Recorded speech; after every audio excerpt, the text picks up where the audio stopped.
Jackson on the drive, kicks it out for man. Man, three-pointer, bang! Oh, what a man! Magic down the middle, just what I thought. A hook shot at 12, good! Here's Michael at the foul line, a shot on Elo, good! The Bulls win it! They win it! Now there's a steal by Bird. Underneath the DJ, Throwing up over Bell, ball away.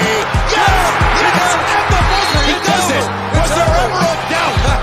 A Smith screen, Posey will defend. Oh! LeBron James with no regard for human life. It's a physical game. Oh, man, oh, my. A monster jam by Blake Griffin. What's going on, everybody? Welcome back to another 2022-23 post-game live here on Dime Dropper. And for this one, see some familiar faces, Clippers and Knicks. Also going to be talking about the Lakers and the Toronto Raptors on Friday night. But just to get us started, you already see the bottom line. Follow us on social media, Twitter, Instagram, TikTok, at dimedropperpod, and YouTube. Subscribe on the channel and turn the notification bell on so you know every time I go live or post a video, LA sports, NBA history, whatever it may be. For this episode, we got All Ball, who joined us for the last Clipper Knicks game that went to overtime. And, of course, you all remember Fabian PerspecTV from various videos, including our first one, which was the What Went Wrong with the Melo Era Knicks. And I don't know if we ever finished it. I don't know either, but we can probably revisit it with two. Because Listen, that would be crazy. All Ball. let's talk. Let's get to it, man. So Clippers and Knicks at the Staples Center. The first game in the Russ era that I didn't attend. Had some own things going on. Good things, of course. And no Jalen Brunson. Out with the injury, the foot injury. He tried to – was it last game where he, I don't know, re-injured or was taken out in the middle of the game? And yeah, Sacramento. So Clippers were expected to win this game, got to win this game, trying to make it 3 straight. And it was a pretty slow start for both teams, but I thought the one thing, and it's been 2 games in a row now for the Clippers, is our defense has just been so much better, and it starts with our best players, Kawhi Leonard and Paul George. They were doing it on both ends of the floor. They were the 2 best players on the court in this game, as they should be. And I just think that when Kawhi and Paul are sharper on their rotations, communicating more, and just doing better on the ball, everything changes for the Clippers. And also help defense. I mean, Kawhi Leonard and Paul George, so many steals. They got long arms. Paul George has been doing a good job blindsiding guys from behind the last couple of games. But the Knicks, behind Emmanuel quickly hitting a couple of threes. They were only down by 1 point after 1. Did you guys see when did you guys start watching the game? Well, I watched the whole game. Okay, so what do you think of the start? You guys are in it, only down 1 in the beginning, doing a pretty good job defensively overall. Yeah, but at one point we had the lead in the game. At the end of the third quarter, we were leading. Yeah, by 1. Well, no, you weren't, because Julius Randle at the end of the third quarter had that technical foul, and we had 3 straight points. That changed a lot of the momentum, in my opinion, going into that fourth quarter. So we were up 1 or down 1 at that point.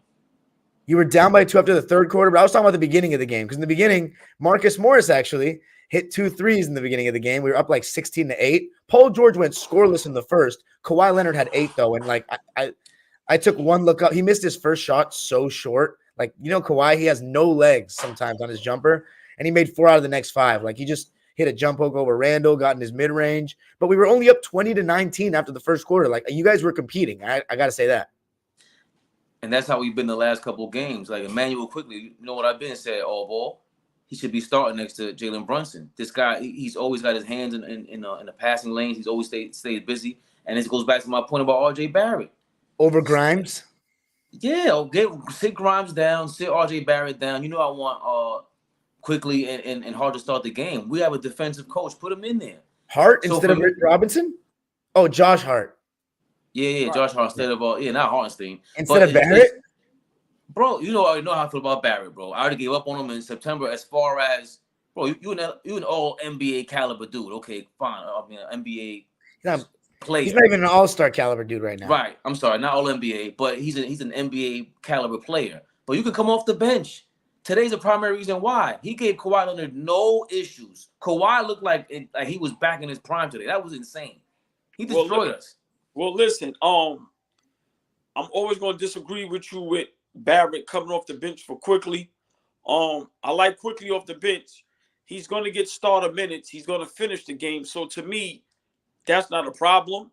To me, the problem is we see now we had that 9-game winning streak. And yeah, we beat some teams that we should have beat. But today and the last game, Sacramento, those games were winnable games. This is where coaching comes in play. And this is where your all-star and your budding star comes into play. This is a night Randle needed 30 plus. This is a night Barrett needed 20 plus. Shout out to Quickly. He's been stepping up. I'm not going to use the excuse with Brunson. I think the Knicks, my Knicks, is a solid team. These were winnable games. But like Fabe said, with this, what I don't like about Barrett and Randle, then I'll let Dom go. If they not scoring, they not doing anything else. They not rebounding, they not defending, they not passing the ball. So if they not scoring, they're literally doing nothing else. And that's, to me, a big problem when we play good teams, especially in the playoffs, if we're going to play a Cleveland, a Toronto, things of that nature. So, yeah, we have a little small problem on our hands. I think go ahead. Nah, it doesn't ball all. Don't you think Quickly and Hart, they get the energy going? Because the Knicks, they're just built to play one-on-one, even with Brunson there. You know what I mean? Like, if we can't, the only thing we can do is spend that much energy on defense with Tibbs. Tibbs is not creative on offense at all. So what do we expect? You know it is Julius Randle. If he's not going, and look what happened today. He was so frustrated that he reverted back to last year. He almost caught another technical. He's beefing about getting hit. Can I ask you a question? What is he so frustrated about? I think it's for me, Julius Randle is again what I always point to. He got a low emotional IQ.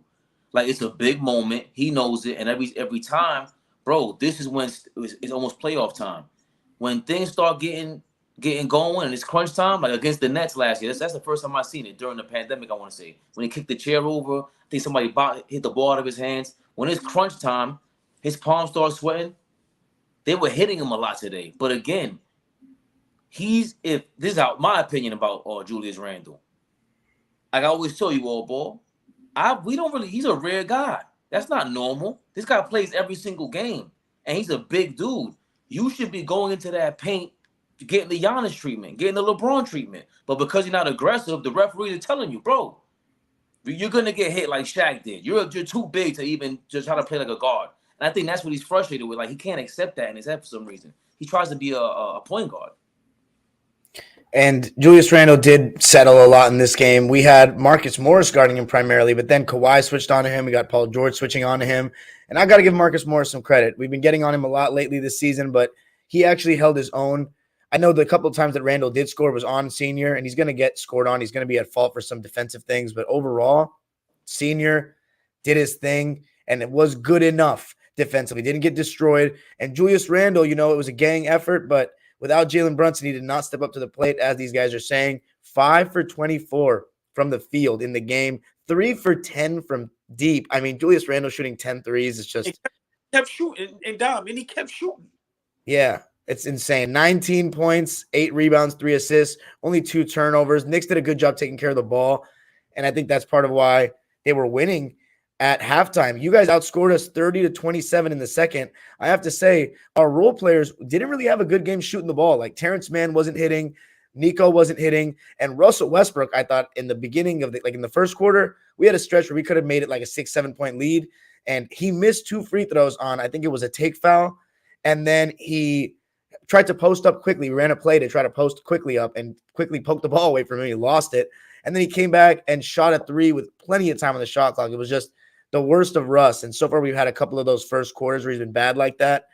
But second quarter, Paul George. So for any Clipper fans, it seems like Ty Lue has gone with, right now, 9-man rotation with Norman Powell out. Paul George and Kawhi Leonard are staggered. So one of them in the game at all times. Kawhi Leonard played the whole first quarter again today. Paul George came in, started the second quarter with Kawhi on the bench. Paul George sat out at the end of the first, and Kawhi played with Terrence, Nico, Eric, and Mason. And 13 of of his 13 first half points all came in the second quarter for Paul George. What did you guys think from an opposing perspective of PG and what you saw from him in that second quarter? All of his 13 points that he had in the half were there. I think Paul George has to be more aggressive. Definitely. For the Clippers, now see, I like the Clippers, but this is sometimes why I jump off the bandwagon. I think Kawhi Leonard and Paul George need to be way more aggressive, especially Paul George. Like you said in that second quarter, 13. I think he's one of those players that if he's aggressive, he can get any shot he wants. There's not many 6'8" guys that can actually play the point guard where they can get their own dribble, have a handle, can knock down a short jump shot, can get to the basket, and can knock down a three. So I don't know why he doesn't do this every game for however many minutes he's in the game. But when the Clippers play like how they played today, where you're gonna get that production from Kawhi Leonard, this is when people say y'all should win the championship. But can y'all be consistent? To me, that's the problem. Paul George and Kawhi have a good game, and then next thing you know, Paul George will go missing the next 2-3 games. So for me, with the Clippers, it's consistency. Yeah, same deal. Because Paul George is kind of like, since he's going to be the guy that brings the ball up, he has to initiate. Well, he doesn't want to do that. That's why he brought in Russ. So when Russ is on the court, it's going to be Russ bringing the ball up. But so, Paul George will Ty Lue will call sets for PG to like initiate when we cross half court type thing. But Russ, does bring the ball up. Yeah, and that's the thing. It sounds like the guy we're going to talk about later with Anthony Davis. They're always reluctant on what they're supposed to be doing to win the game. Same thing we just said about Julius Randle. It's like AllBall just said, PG is way too talented to not be aggressive. Like with Kawhi, we understand because he has to be aggressive to get across half court, maybe switching on defense and guarding the best player. But Paul George, if he doesn't have that switch on, we've seen him go from pandemic P to playoff P when Kawhi sat out, and it was all because of aggression. He was thinking a lot less. So I'm not sure. Like, I guess that's what makes us human. You know what I mean? It reminds you, like, yo, he's just another man. Because I don't know what it would take. Like, if you're not motivated at this point, like the whole reason why they traded you from OKC to LA, where you're from, is for this, right? So I don't know what's gonna motivate him. Like that is insane. But we all know that's a championship level team. Can I ask you this? Because you out there in LA, you're a big Clippers fan. Let me know if I'm exaggerating. Paul George's talent and skill set can be top 5 in the league. If he's like, Paul George can really average 30 and play like. So what are y'all thoughts out there as far as on Paul George being so, I don't want to say passive, but not aggressive enough when y'all out there, y'all see up close and up front, like he has the skill set. Like, all right, let me say this. His talent is just as good as Jason Tatum. Yeah, Well, it's too. No, you're not. It's two obvious things. And I think to a degree when he broke his leg, I don't know if he gets to the basket the same way he used to, but however, he did have his best regular season after that with OKC. But I got to say, I think the main thing is just the mindset. I think mentally is what separates these guys, man. And Jason Tatum has this authority about him at such a young age that the way he controls games. And I will say this about Paul George. His passing is not very good. Like, he sees the right pass, but oh my God, some of it is terrible. And he has very crucial turnovers, but it's really just IQ and mentality.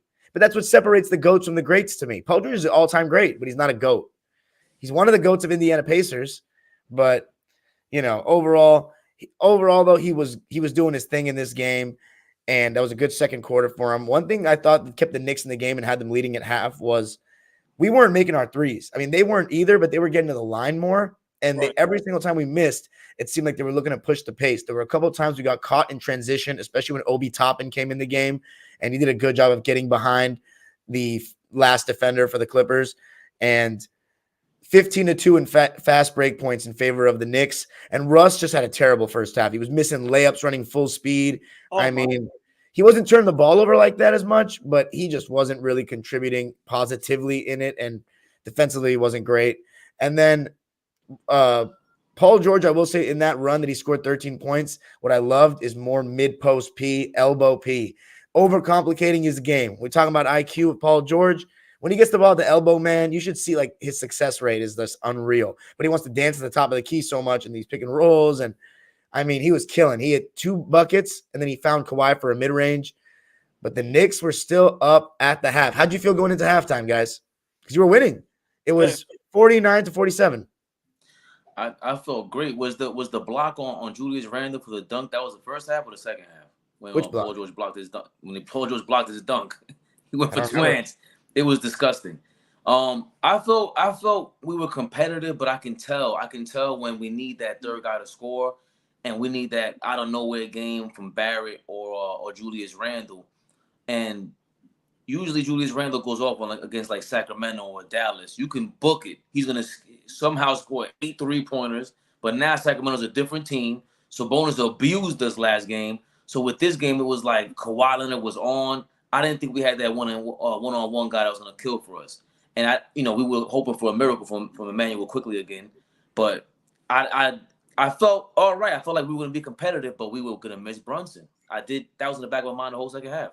Now, just to piggyback real quick, and I'll be sweet, short, and simple. I've been saying this. People argue with me.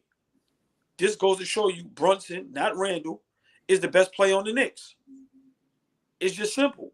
It shows you how important Brunson is to our Knicks. Without Brunson, we don't have a chance. That's just a fact, especially against the good teams. Against the good teams, we don't have a chance. If you're an all-star, if you're a budding all-star, I'm gonna keep preaching it. Barrett and Randle, games like this is where you got to step up. It's where you got to step up. If you don't, these are the results. A big L. And it's going to – listen, we're liable to lose 4-5 in a row right now. That's scary. Yo, all ball. We scored 95 points in 2023. And hey, the Clippers held the team under 100 points in 2023. We have not said that much this season, and that's a testament to the better defense that we've been playing the last 2 games. The last time it happened was a couple of nights ago. I just looked it up. It was Philly held Minnesota under 100 points. That's the company that we're in. But can I say this? Minnesota's not bad. No, Minnesota's not bad at all. But holding us to 95, right? And this is what I tell people. This is how we get into these arguments. You can still play good basketball. The game can still be fun without scoring 130 points. I love to see defense. I just love to see it. And today was a good game. And it just goes to show you when the Clippers is hitting on all cylinders with Kawhi. Remember, they stars Kawhi. So if Kawhi's giving you 30 plus and y'all playing defense, listen, man, I see somebody in the comments say, they don't want to see Phoenix in the first round. I think Phoenix don't want to see the Clippers in the first round. That's a bad matchup for Phoenix Suns. Phoenix Suns can get bounced in the first round by the Clippers if they play them. So I didn't understand the fascination. I don't want to veer off to Phoenix, but I don't understand the fascination with Phoenix. Something happened already. Exactly what I thought was going to happen. Kevin Durant might get hurt. They're older. It's only 3 or 4 guys. And look, the Clippers. All right, they have 4 guys in double figures, but it's really 2 over 20 points. That's Kawhi and Paul George. Eric Gordon had 10. Marcus Morris had 11. They scored 106 in the game. So it wasn't that many points. And even for this era, I'm saying, this sounds like a score from 10 years ago, 20 years ago. So the Knicks, we missed Brunson. It's a fact. So the next 2 games against the Lakers, this is going to be they're heating up right now, man. So it's going to be difficult, man. Yeah, and in the third quarter, I thought no team could create much separation. I was getting a little nervous, I'm not going to lie, because no Brunson, we got to win this game. We got to win this game. We got to make it 3 straight, keep the rhythm going. But you guys were hanging around, and the only people that were really scoring, Russell Westbrook did have a better third quarter. He had a really nice pass to Paul George on a little backdoor cut when they were, guarding him, face guarding him. And then it was a nice bank shot he made on Randle with a little push-off he got away with, but a little bit better from Russ in the third quarter. He still kept it fairly efficient. Like 3 for 8 is not terrible. I'm fine with him. He's not doing too much. That's the one thing about Russ. He only played 23 minutes, and he's not doing too much.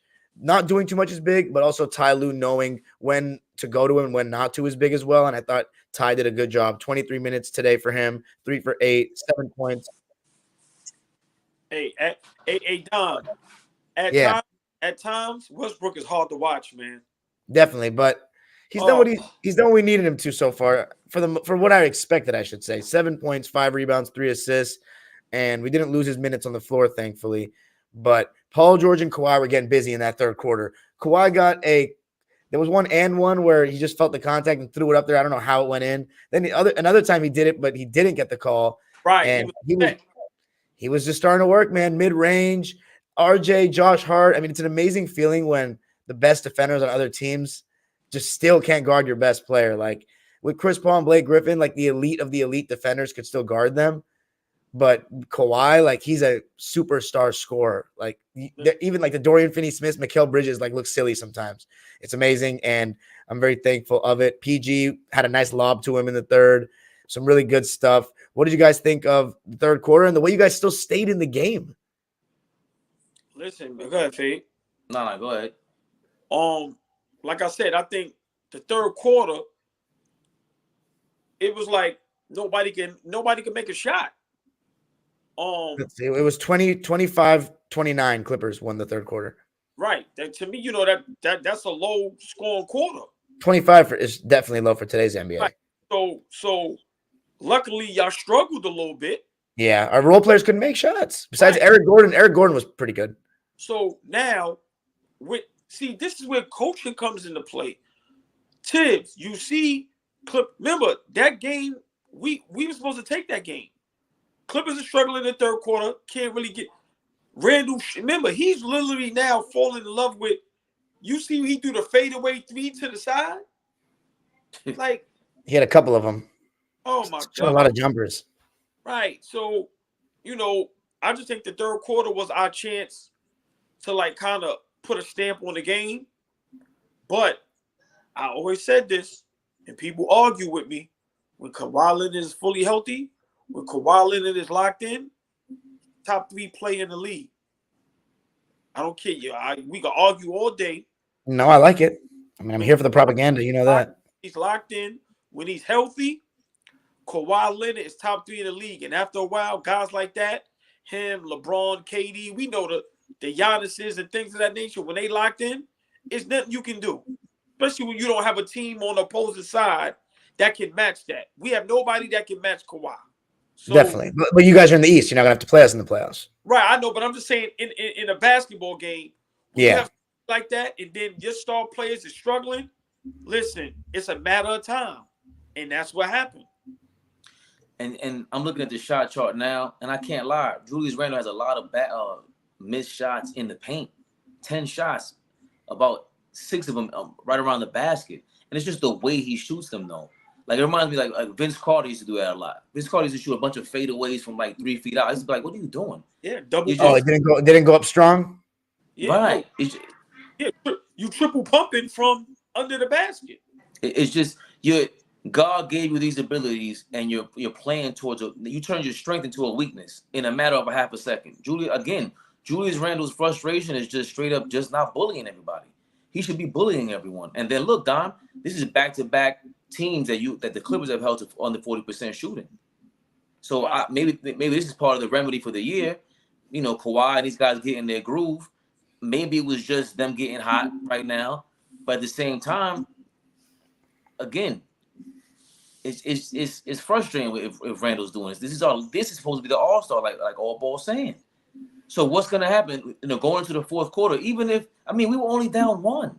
You're talking about Julius Randle. Why don't I ask you? Keep talking about Randle. End of the third quarter, Clippers are not creating separation, even though Kawhi and Paul are playing well. You guys are winning by 1, and then Julius Randle has that. What was it? A technical foul with Mason Plumlee was tied up or something, and we had 3 points at the end of the quarter. Took the lead going into the fourth. Right. Yeah. But that again, that's what Brunson will never do. Yeah, he will never. Well, no. I'm just talking about you could miss all those shots, bro. But it's your attitude. That attitude is horrible. Like we've never. When Julius Randle does that, he's pretty much. He got a couple technicals this year, maybe, but he's so under control with the referee. He'll go to the side. Like Michael Jordan was great at that. He was a manipulator. He was just be rubbing his shorts and just talk to the ref just very calmly. Julius Randle has none of that. He's been the whole year. He's been meditating on the bench. Good for you. He's been running to the coach to try to go, talk to the referee. Good for you. You should have done that. The whole team Tom Thibodeau was hugging him. That was horrible. That was horrible, bro. It was horrible to watch.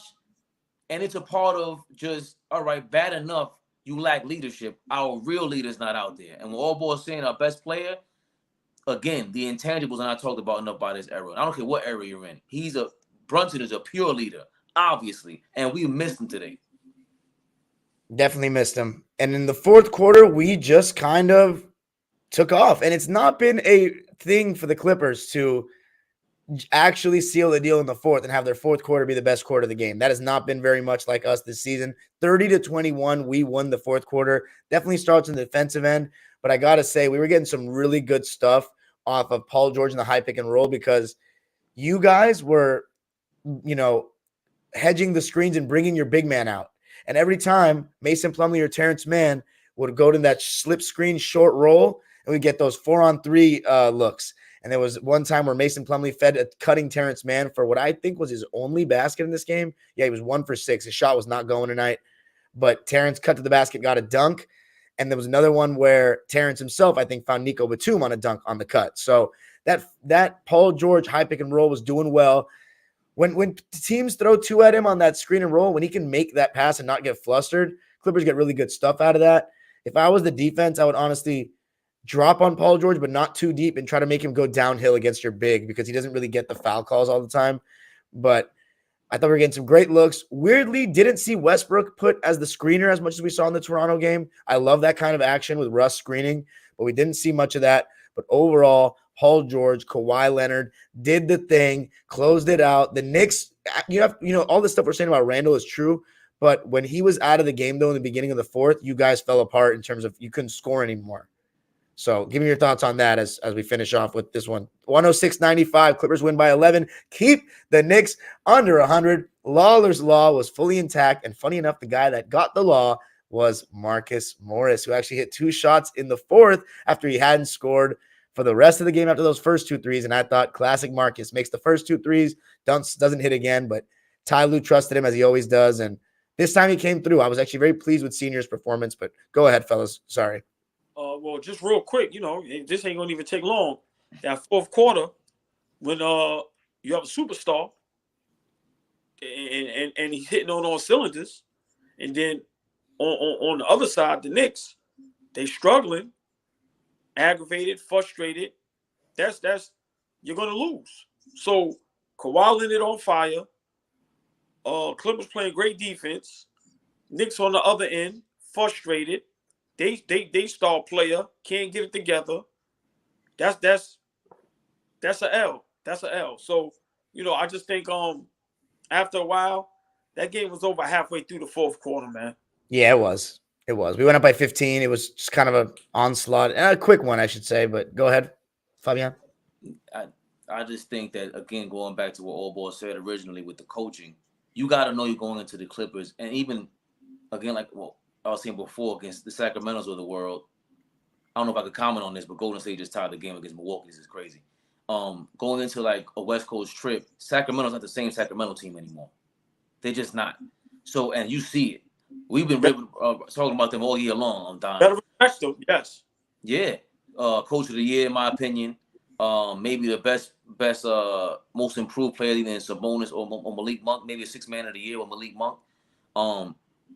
Julius Randle got to know this is no longer an easy game. It's no longer an easy road trip. Kawhi Leonard is making his way back in there. And to me, again, going back to the benching of RJ Barrett and putting Hart in there, you need to grind it out. There's 106 points. You need to grind it out from the beginning to end because you need a close game for a bunch of lucky things to happen. And I think the only way to make that happen is through your defense. Because the reason why you need to start Josh Hart is the same reason why Tibbs loved Elfrid Payton, who couldn't have any offense. He's a big-time rebounder for a guard. Look, Emmanuel quickly had 10 rebounds.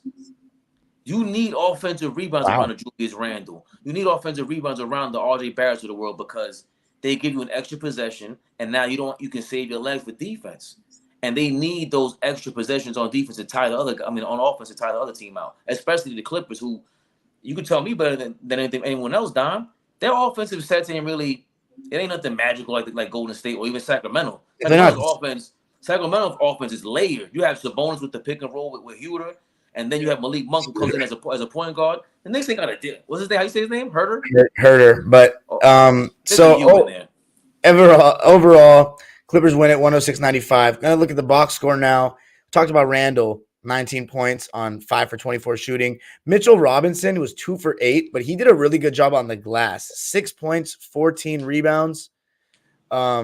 8 offensive rebounds. 8 offensive rebounds. A couple of times with Zubats, I was a little disappointed with him and didn't get a rebound. The Knicks out-rebounded the Clippers 54-39 in this game.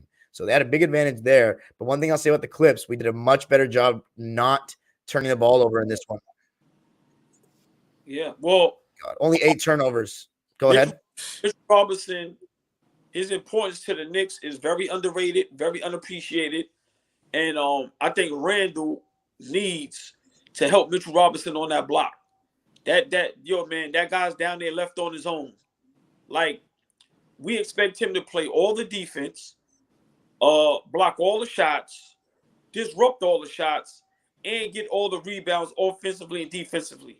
It's ridiculous. It's ridiculous. Hartenstein, listen, man, he's a big disappointment. That's just my opinion. But Mitchell Robinson, kudos to him. But once again, like I said, when Randle and Barrett is not having a good game offensively,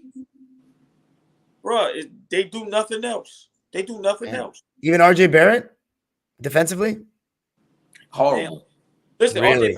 RJ Barrett can't stay in front of me, man. Man, last season he looked so different. Listen, I don't know what you guys are talking about. Last year, I was looking for this All-NBA defense because at the end of the day, I thought he did a good job on Kawhi 2 years ago. I remember it stood out to me. Maybe he was being a young spring chicken, bro. Because ever since he came to the league, that thing is done with. I don't understand what anyone's. I'm looking for that from last year because I'm seeing he's All-NBA type. We know what All-NBA, an all-defensive caliber dude, bro. Kawhi Leonard and Drew Holiday, he's nowhere near that. So I don't understand what anybody's talking about. No, he's nothing like that. I mean, tonight, 11 points, 5 for 12 from the field, 1 for 3 from deep. I barely noticed the guy. I'm not going to lie. Quentin Grimes, I barely noticed as well. 7 points, 4 assists, 3 for 8 from the field, 0 for 4 from deep. You guys were 7 for 31 from 3, which is pretty poor. Oh, my God. But you did have 24 for 27 from the foul line. So you got to the foul line 11 more times than us, and we're pretty efficient from there. And I want to say the standout starter in this game for you guys was probably Emmanuel Quickly. 26 points, 10 rebounds, 4 assists. Yes. Fucking God. On 8 for 18 shooting, 3 for 8 from deep, and 7 for 8 from the line. And then Josh Hart, 10 points, 8 rebounds, 4 assists off the bench in 32 minutes, 3 for 6 from the field. How much do you guys – I should ask, how much do you guys like Hart? I mean, I think he's been awesome since he's come. Don't you guys agree? Hold on. Fabian's face don't like it. No, let me get this first. I underestimated that trade, and I apologized. Josh Hart was a great addition. For one, it means something when a player wants to play somewhere. So the notion that he wanted to play with the Knicks and he was excited, it shows all on the court. He makes some he had a lot of bonehead turnovers today. But I like the addition of Hart, and when we got Hart, to me, that should have sent Grimes to the bench. I've been said Hart is like 2.0 Grimes. Yeah. Yeah, it is kind of disrespectful, honestly. Grimes could come off the bench. Yeah. Maybe they want him as a true sixth man. Listen, that's my point, Dom. I don't know. Quickly is your sixth man, right? Yeah, I don't know what goes through Tibbs' mind. He got us to a 9-game winning streak, so I'm not going to crucify him. We lost to a championship caliber team today without our best player, which is still no excuse. But he has to either put Quickly or Hart in the starting lineup. One of those have to give. I feel you. Grimes should not be starting. I'm sorry. I think with Mitchell Robinson back, you gotta have Josh Hart in there and Quickly. You see what they could do with rebounding. It's not just part of the defense is rebounding. Like Julius Randle started becoming a better rebounder. He eclipsed over 10 rebounds, as the season progressed. But to have 4 guys in the lineup on monster rebounding, and you have Brunson, you got to do all those little things because we don't score like that. So we can end every defensive possession and damn near guarantee it, and we can increase other offensive possessions we're gonna be competitive. That's all we want anyway. But to answer your question about Hart, I'm sorry, I'm long-winded. Hart he got the energy that we like in New York. That's what it is. Who else really embodied that the last 2-3 seasons? Brunson and him, 2 Wildcat guys, and I'm hoping they bring Mikal Bridges over here, man. I'm praying for it. Well, let's hear. Also, Isaiah Hartenstein wanted to say, former Clipper, loved him last season. Sad to hear he's been a disappointment, but it's good to see him back again. 4 points, 5 rebounds, 3 assists in only 19 minutes. Obi Toppin only played 13 minutes in this game, and he had 10 points and 5 rebounds on 4 of 9 shooting in just 13 minutes. So interesting. And so for the Clippers, our 9-man rotation, Nicholas Batum played the least. It's pretty quiet in this one. 2 points, 4 rebounds. We've kind of missed, kind of been due for a great Nico game we haven't had in a little while. Obviously, Nico made the game-tying 3 at MSG against these guys earlier this season. Those fucking ads are getting on my nerves. 1 for 4 from the field. 0 for 3 from deep for him. And then Terrence Mann, only 19 minutes because he didn't really play that great tonight in terms of he just wasn't hitting shots. Wasn't hitting around the rim. Wasn't really getting foul calls. He never does.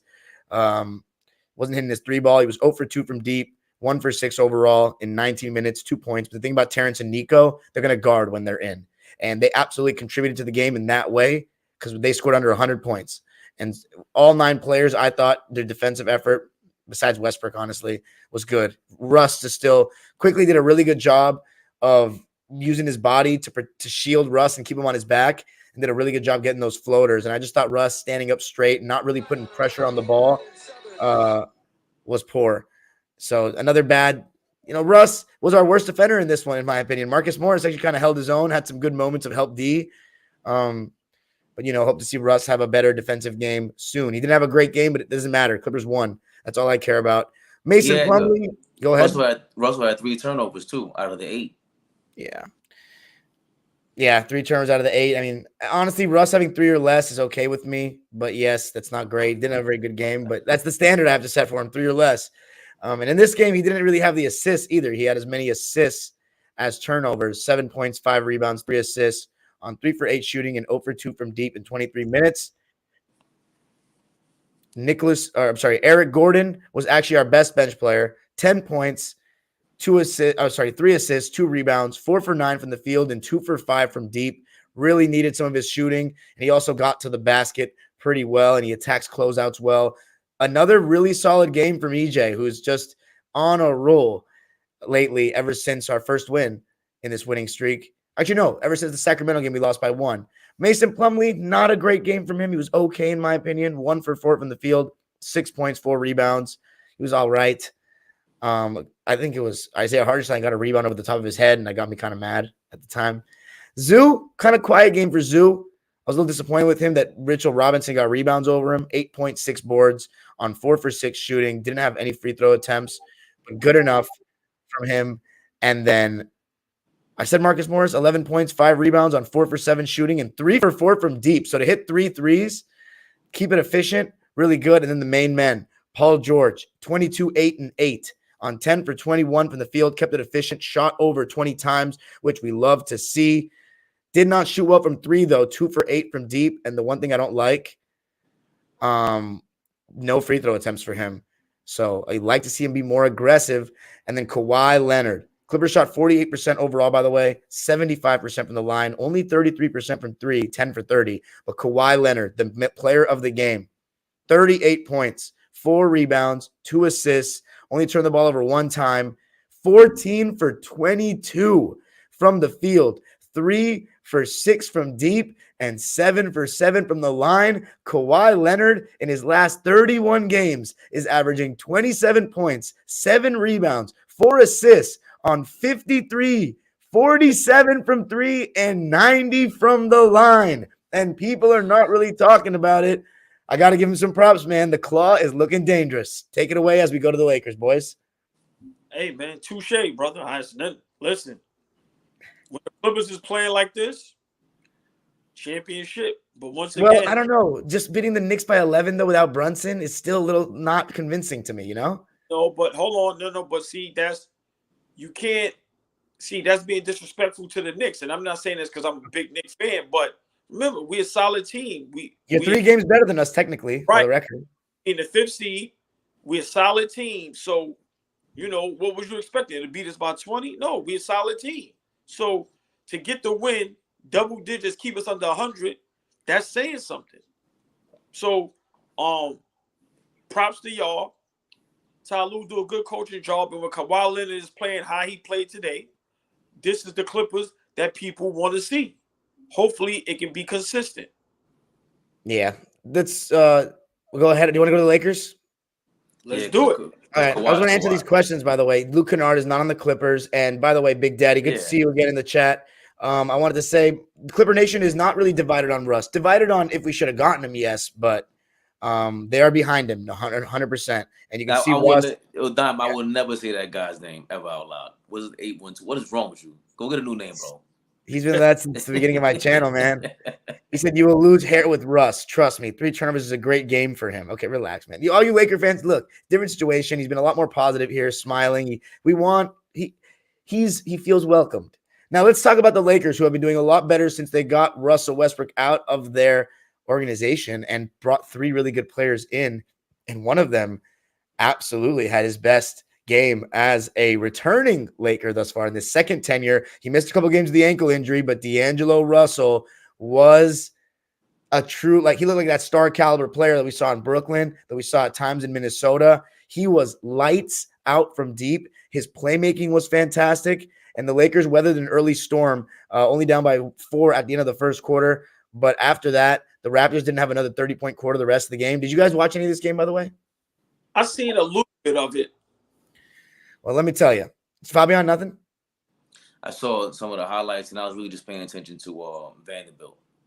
Well, let me tell you. Guy. You like Jared? I love him. That shit's pissed me off. Anyway, the second what? What is pissing you off? Because you keep saying that. You guys aren't hearing that garbage in my background? Oh, no, don't worry about it. We can't hear nothing. Your mic is good. Okay, cool. Second quarter, the Lakers outscored the Raptors 39-27. They started lighting it up, and it was D'Angelo Russell, it was Rui Hachimura, and it was Austin Reeves. Now, look, Rui Hachimura, he's going to be inconsistent here and there offensively, but he's a big body, and I think he takes pretty good shots, and he can score in a variety of ways. He hit the 3 ball, good in the mid-range, nice quick rip-throughs, 1-2 dribble pull-ups off the catch. He was 7 for 9, 16 points in 20 minutes. For the Lakers last night. Really good one of the best bench games I've seen the Lakers have all season long. Not a sellout, by the way. A little under a sellout for the Lakers in this one. Yeah. But, yeah, go ahead. Hold on. Just real quick. I'm so sorry. Yeah? Did Raymond Green did for the end of the game? Nah, man. I don't got a TV on right now. Oh, my God. It's a tie ball game. It's 1.3 seconds left. Draymond Green gets the inbound. Steph Curry does a fake. And then cuts to the 3-point line where he's wide open. Draymond Green took the shot. Oh, wow. Steph Curry stood at the 3-point line like this. He got mad at him? Of course, he's going to act like he didn't, but go ahead, though. I'm sorry. No, you're good. So the Lakers, Rui Hachimura had 16 points. Austin Reeves had 18 points. And Dennis Schroeder had 23. The only other bench player that played, Lakers went 9 deep. No Lonnie Walker, no Max Christie, didn't play. Coach's decision was Wenyen Gabriel, who had 15 minutes of play, who played 15 minutes. So they scored 61 points off the bench. Toronto, 12.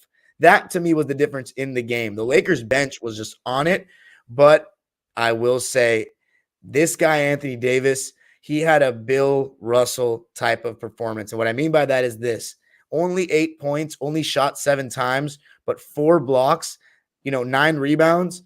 But what he really does is the amount of shots that he affects is just insane. I'm watching the game, man. He's guarding 2 players at once.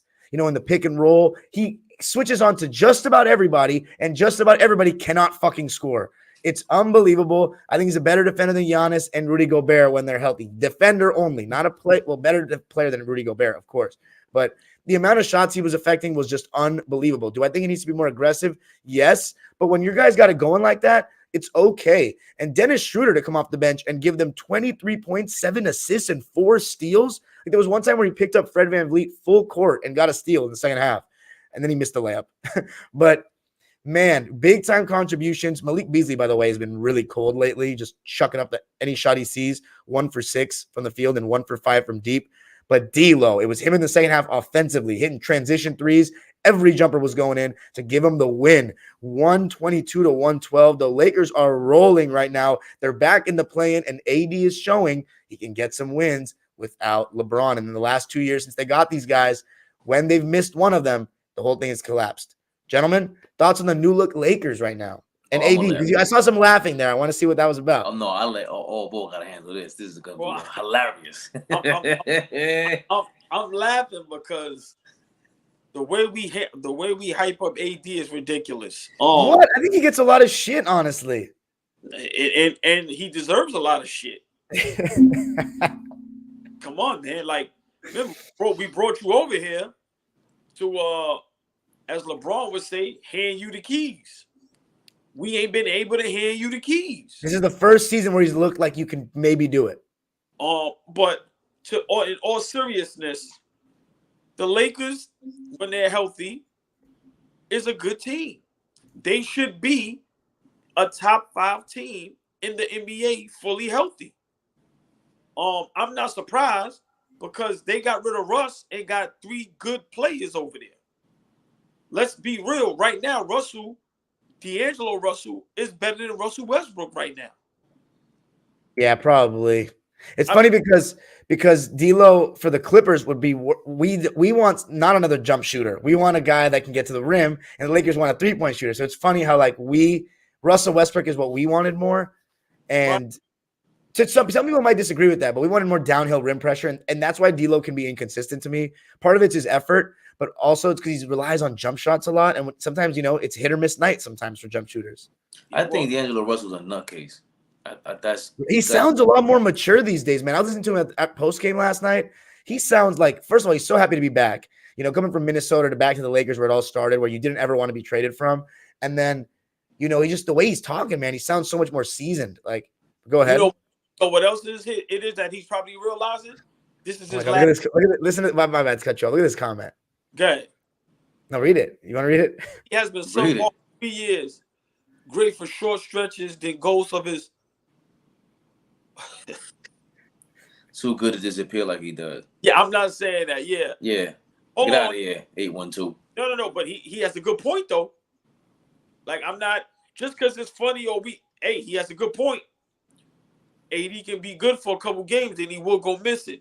But let me go back to D'Angelo Russell real quick. Mm-hmm. This is his last stop, and he knows that. Whoa, really? It's not like he was bad in Minnesota. They were in the playing range. It ain't about being bad, but his skill set, everybody does that. So right now, if you're a headache, how are you going to get to the bag? Who's going to pay D'Angelo Russell if he's going to be, like Fabian said, a headache? But right now he's helping. Lakers have no reason not to pay him right now. So far.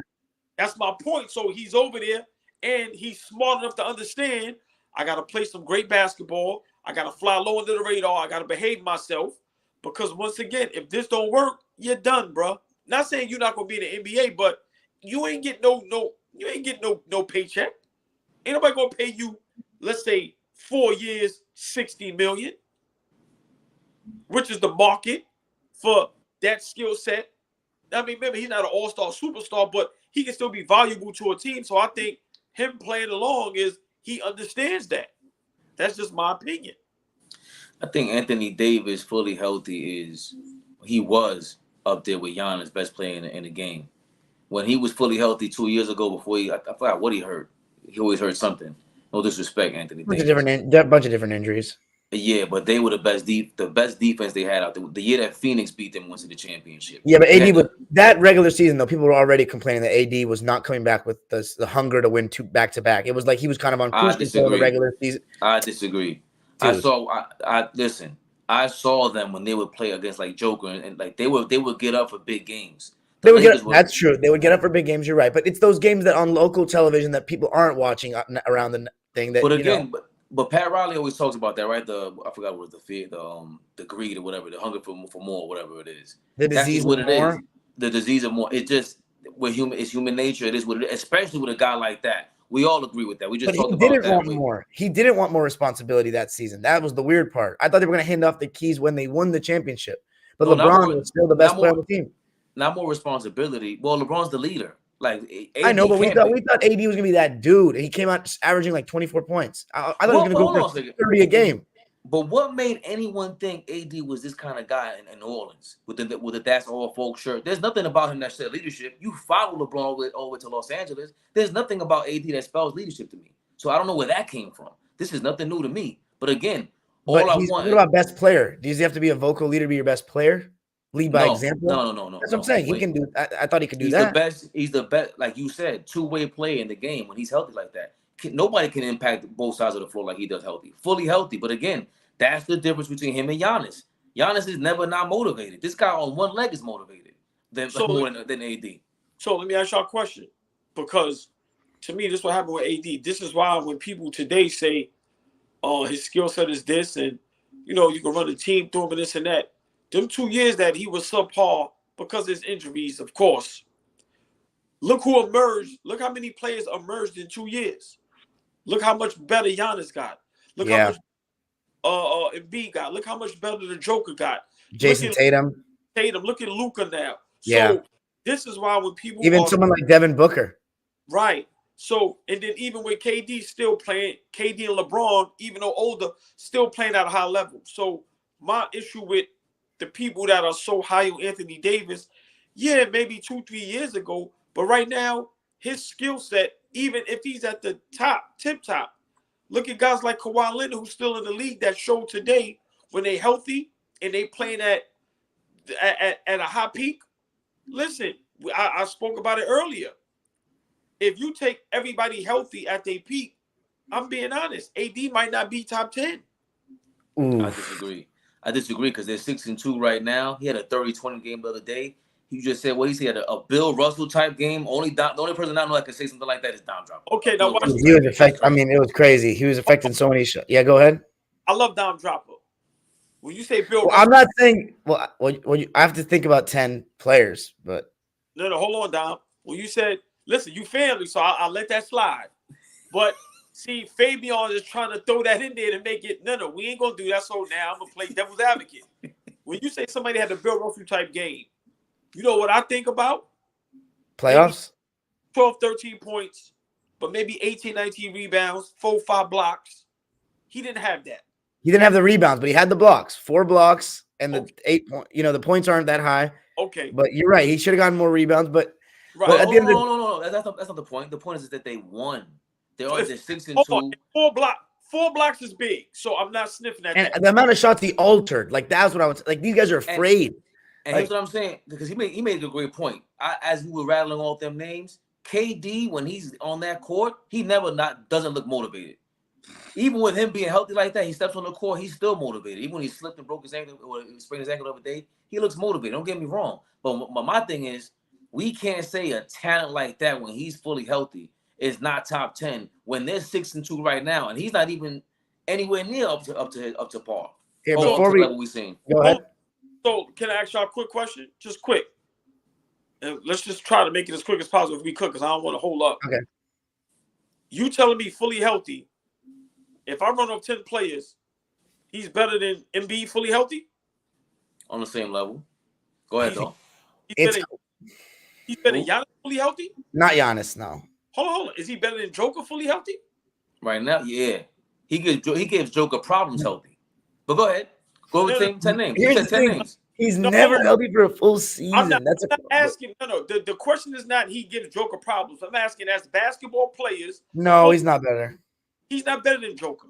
No. The only reason I don't give Embiid the easy thing, he's had 2 better regular seasons, but he's never put together a playoffs. I don't even think – let me keep it a stack about Embiid. I don't even think he's put together a series like the one AD had against Portland where he literally destroyed them. Embiid has not had a series like that. But this guy – listen, hold on. No. Fully healthy. Listen, I'm going to just name some – I'll just try to be real quick. He's not better than Kevin Durant. These are players that I think fully healthy, even if AD is fully healthy. Today, I'm not talking about 4-5 years ago. I'm saying today. Kawhi Leonard, Stephen Curry, Giannis, Joker, Jason Tatum, Kevin Durant, Luka. That's the 7. Wait, no, you're forgetting one, I feel like. You didn't say Embiid? No, not LeBron yet. You didn't say Embiid? LeBron James. I would even take Dame Lillard. I'm just saying. Oh, hell no. Hold on. Wait. Hold on. Okay, I can be wrong. It's my opinion. Hold on, I could be wrong. But my point is this. You see how, okay, even if it's close. It's close. Right, that's all I'm saying. We can't just be like, oh, yes, he is top 10. No, that's an argument. Definitely. I agree with that. The 7 guys, there's a clear, to me, that I said it before, the 7 best players in the NBA, whatever order you want to put them in. It's Giannis, Jokic, Stephen Curry, Kevin Durant, Luka Doncic, Joel Embiid, and Tatum. Those are my 7 best players in the league. The other 3, you'd say LeBron, Kawhi. Right. I'd say somewhere between Jimmy Butler and Booker. I like a lot. I like them a little more than Donovan Mitchell or Dame. Like JD said, the AD disrespect is crazy because nobody in the league guards as many positions as AD when he's healthy. It's not even close. He literally guards 1 through 5 in this era. Period. Like nobody else. Giannis can't guard 1-on-1 like AD. He's built for this era. AD is a different level. They love the AD. The comments are very pro Anthony Davis right now. Why Curry? Why Curry? Do I need to list Curry's achievements in the game? All right, we came in. Come on. Look, this is what I'm saying. Nets fan says, "What about Mikal Bridges? Good joke, but he's balling right now. I got to give him credit. Mikal Bridges, hold on. What I've been saying, all ball. Yeah, he's been killing. I said no. I got it in my tweet. Would you trade R.J. Barrett, OG Toppin for Mikal Bridges? No, but first of all, I want to answer this question. Butler over Paul George is wild. No, it's not, and I'll tell you why it's not wild. Because that same thing we were talking about earlier is the mentality. Jimmy Butler gets to the line. In Paul George at his best, yeah, maybe I'll take him over Jimmy Butler at his best, but you don't know what Paul George you're getting. Jimmy Butler embraces the leadership. He's a much better playmaker in terms of passing on the ball, and I think that he gets more out of his talent level every night. His basketball IQ is higher, moves better without the ball as well. But anyway, better leader, better motivator. Yo, All Ball already answered this question before. We can answer it again. Is Jimmy Butler a borderline Hall of Famer when all said and done? Right now, it's borderline. Borderline. Y'all are crazy. NBA Hall of Fame is easy to get into when you make the All-Star team a lot. Okay, but we talk about us. We the real sports fanatics. Let's not forget the analytics, forget all the BS. Let's be realistic. I like Jimmy Butler. I would love him on my team. He's not a Hall of Famer. Stop. Paul George, Hall of Famer? No. He made the All-Star team like 7 times. Sidney Moncrief only made it like 5 or 6 times, but he's a great player. Yeah, but come on, let's be realistic. If making an All-Star team makes you a Hall of Famer, that's a problem. No, making an All-Star team like every year, though. All George makes was at Perret. He was on the cover of 2K. Here's the question. That's crazy. Who's a better playoff performer in the last 5 years? Jimmy Butler or Joel Embiid? Jimmy Butler. Jimmy Butler with ease. How many players are a better playoff performer than Jimmy Butler? And again, it ain't all playoffs, but how many are really better than him? Who's a better playoff performer, Jimmy Butler or Steph Curry? Steph Curry, come on. Steph Curry's a different level of how good he is. Dog, Steph Curry never had to lead these teams. Like Jimmy Butler was in Philly. You guys forget this. Kawhi hit that shot against Philly. He had a lot of talent on that team. Now hold on. Hey, hold on. Let me say this. Just gonna ruffle some feathers. I'm a light-skinned brother. I'm a big Steph Curry fan. Anybody that knows me will tell you I liked him in Davidson. So I'm not no bandwagon, but I'm a New York Knicks. So Steph Curry's not that good in the playoffs. That's ridiculous, guys. Come on. All right. Hold on. Before we continue that, I just want to end off with the Lakers, just reading off the stats of the individuals. Okay. Dennis Schroeder played really well. He was a team high plus 32, 23, 7, and 4 steals. He gets a lot of shit, but as a backup point guard, he's really solid. He was hitting his jumper too, and he hit the dagger on that tough pull-up mid-range with a hand in his face. Really great performance from him. I mean, 8 for 17 from the field and 3 for 6 from deep. And then I already talked about Hachimura and Malik Beasley bricking. Troy Brown, pretty quiet, 5 points, 3 rebounds, 2 for 4 from the field. Vanderbilt continues to be very good defensively, athletically all over the floor. 16 points, 4 rebounds, 2 steals for him on 5 for 7 shooting, and also 2 for 4 from deep. So when Jared Vanderbilt's hitting his 3 ball, totally makes him a different level of role player. But Austin Reeves, man, I got to tell you, this guy plays the game so smart, the right way. He's got more handle off the bounce than people realize. He's pretty shifty, and he's getting so much better at handling the ball in the pick and roll, man. He's very impressive. He competes on defense. He fights over screens. I mean, in this game, he had this one play where rejected the screen, went away from it, crossed over the left hand, floater. I mean, he was showing everything. 18 points, 5 assists, 1 turnover, 6 for 10 from the field. He was 0 for 2 from 3, though, but 6 for 6 from the line. He's looking a little more like Christopher Reeves last night, man. This is set up for LeBron to come in there and play a little hero ball and really have It wouldn't be right if it wasn't set up like that. Come on now, we know that. Stop. Wait. What I'm saying though, you know how I feel about LeBron when it comes to playoff time, when it comes to these big moments. Like we said about Steph Curry. What's up, Bron? Like this is we always compare him to Mike. Mike lived for these moments. He lived for these moments. I don't think LeBron does. And if things don't go his way, hate to break it to you, Laker fans, if you think the last season and a half has been pitiful, wait till he comes back to the playoffs and slaps the floor again and starts crying to the referee again. You guys are going to hate him. You're going to start throwing soda at him. I'm going to love this playoff. D'Angelo Russell, 28 points, 5 rebounds, 9 assists on 10 for 17 shooting and 5 for 8 from 3. He was feeling it, man. And then AD, already talked about 8 points, 9 rebounds, 3 assists. You just wouldn't tell the impact that he had. But that's it for the Laker game. Let's continue with the comments now, and we'll end it that way. Someone said, you guys were in the 90s, so I want you to respond to this. If Mitch Richmond is a Hall of Famer, then Jimmy's making it without a doubt. That's disrespectful. Well, let him know. Mitch Richmond was a matchup problem on many nights. He was big. He was like, what is 6'5", maybe 6'4"? 6'5", yeah. Yeah, but Run TMC is legendary. Six-time All-Star. Do you know what Run TMC would have done in this era? What are you guys talking about? Chris Mullin would have destroyed you guys. Jimmy Butler's made the All-Star team the same amount of times, though. 6 times. 9 of them. Yeah. So, but what his point is that he's now, again, what we always do. We got to squat on the pass just to lift up one of your guys. No, that's not the case. Mitch Richmond was nice. He used to back you down and just play his game for back then. Like, well, you know what? Hold on. You know what? I'm whoever made that comment, I'm gonna give you props. You know what? Jimmy Butler still has some years left, so he still has enough time to make his case. If him and Mitch Richmond have similar accolades and things of that nature, then if all ball is wrong, I'm wrong. Jimmy Butler, with that Mitch Richmond comment, he may be able to get in there. Let's see what he does in the next 5 years. That's a good point. I went on a rant, but that's a good point. Because the whole point was, I don't think Mitch Richmond could do what Jimmy Butler did the last couple of years in Miami. That's a great point, whoever said that. I'm sorry. You're right, Obo. LeBron hate is real, he says. Why do you say that? Oh, hold on. LeBron hate is very real. Yeah. What? So what? Very real. Yeah. You were funny, bro. Hating us, a guy that gave his 28 and 8. Don't give me the stats, though, Big Daddy. Come on. When LeBron plays defense, that's when you guys really lock in. I don't like that stat. Sometimes he puts up those stats and you guys play like shit, and he doesn't. Believe it or not, he plays like shit. Sometimes he puts up those stats. Listen, can I say this? And I'm gonna say Big Daddy. I don't know why I just wanted to say that. It's ridiculous. Who's not putting up 28 and 8 this year? Not 28, 8 and 8 though. LeBron. I mean, LeBron's still one of the best players in the league. He's still one of the best players in the league. He's got a load of experience. Those numbers are not special, Dom. Okay, but LeBron is still playing at an extremely high. He's an all-star, easily superstar. His numbers are not special. Sorry.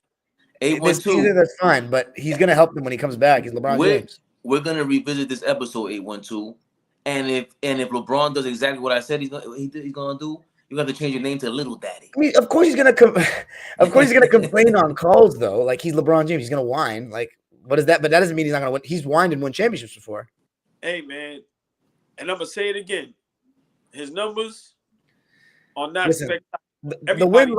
The win-loss record with Anthony Davis out of the lineup is not good either. And secondly, LeBron James, like he's still, I don't know what his win record is in LA, but it can't be that crazy good. I mean, he's missed the playoffs half the years he's been here. Literally missed half of them. Listen, if we want to be realistic, him and the Lakers,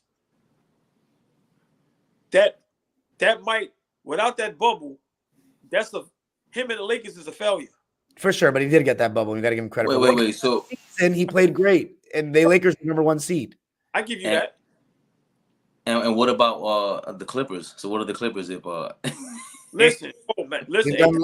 We've done our version, which was get out of the second round, which we never could do. But No. Oh, LeBron has 4 chips. He lives for the moment. Again, I want to answer this. This is not hate what he said. There's levels to that. There's levels to it. I want to say that. Motherfucker laughing on the bench last season at the end of the season when you've just had the most embarrassing season in the franchise's history and you're laughing. You're posting your stats when you lose, bro. Posting your Instagram stories, flexing when you lose. I'm sorry, but like, I'm not saying you don't live for the moment, but there's just levels. So he talked about MJ. I mean, that's a level. Yeah, compared to Paul George, LeBron definitely lives for that moment. No doubt. But anyway, me and Dom, we always talk about this.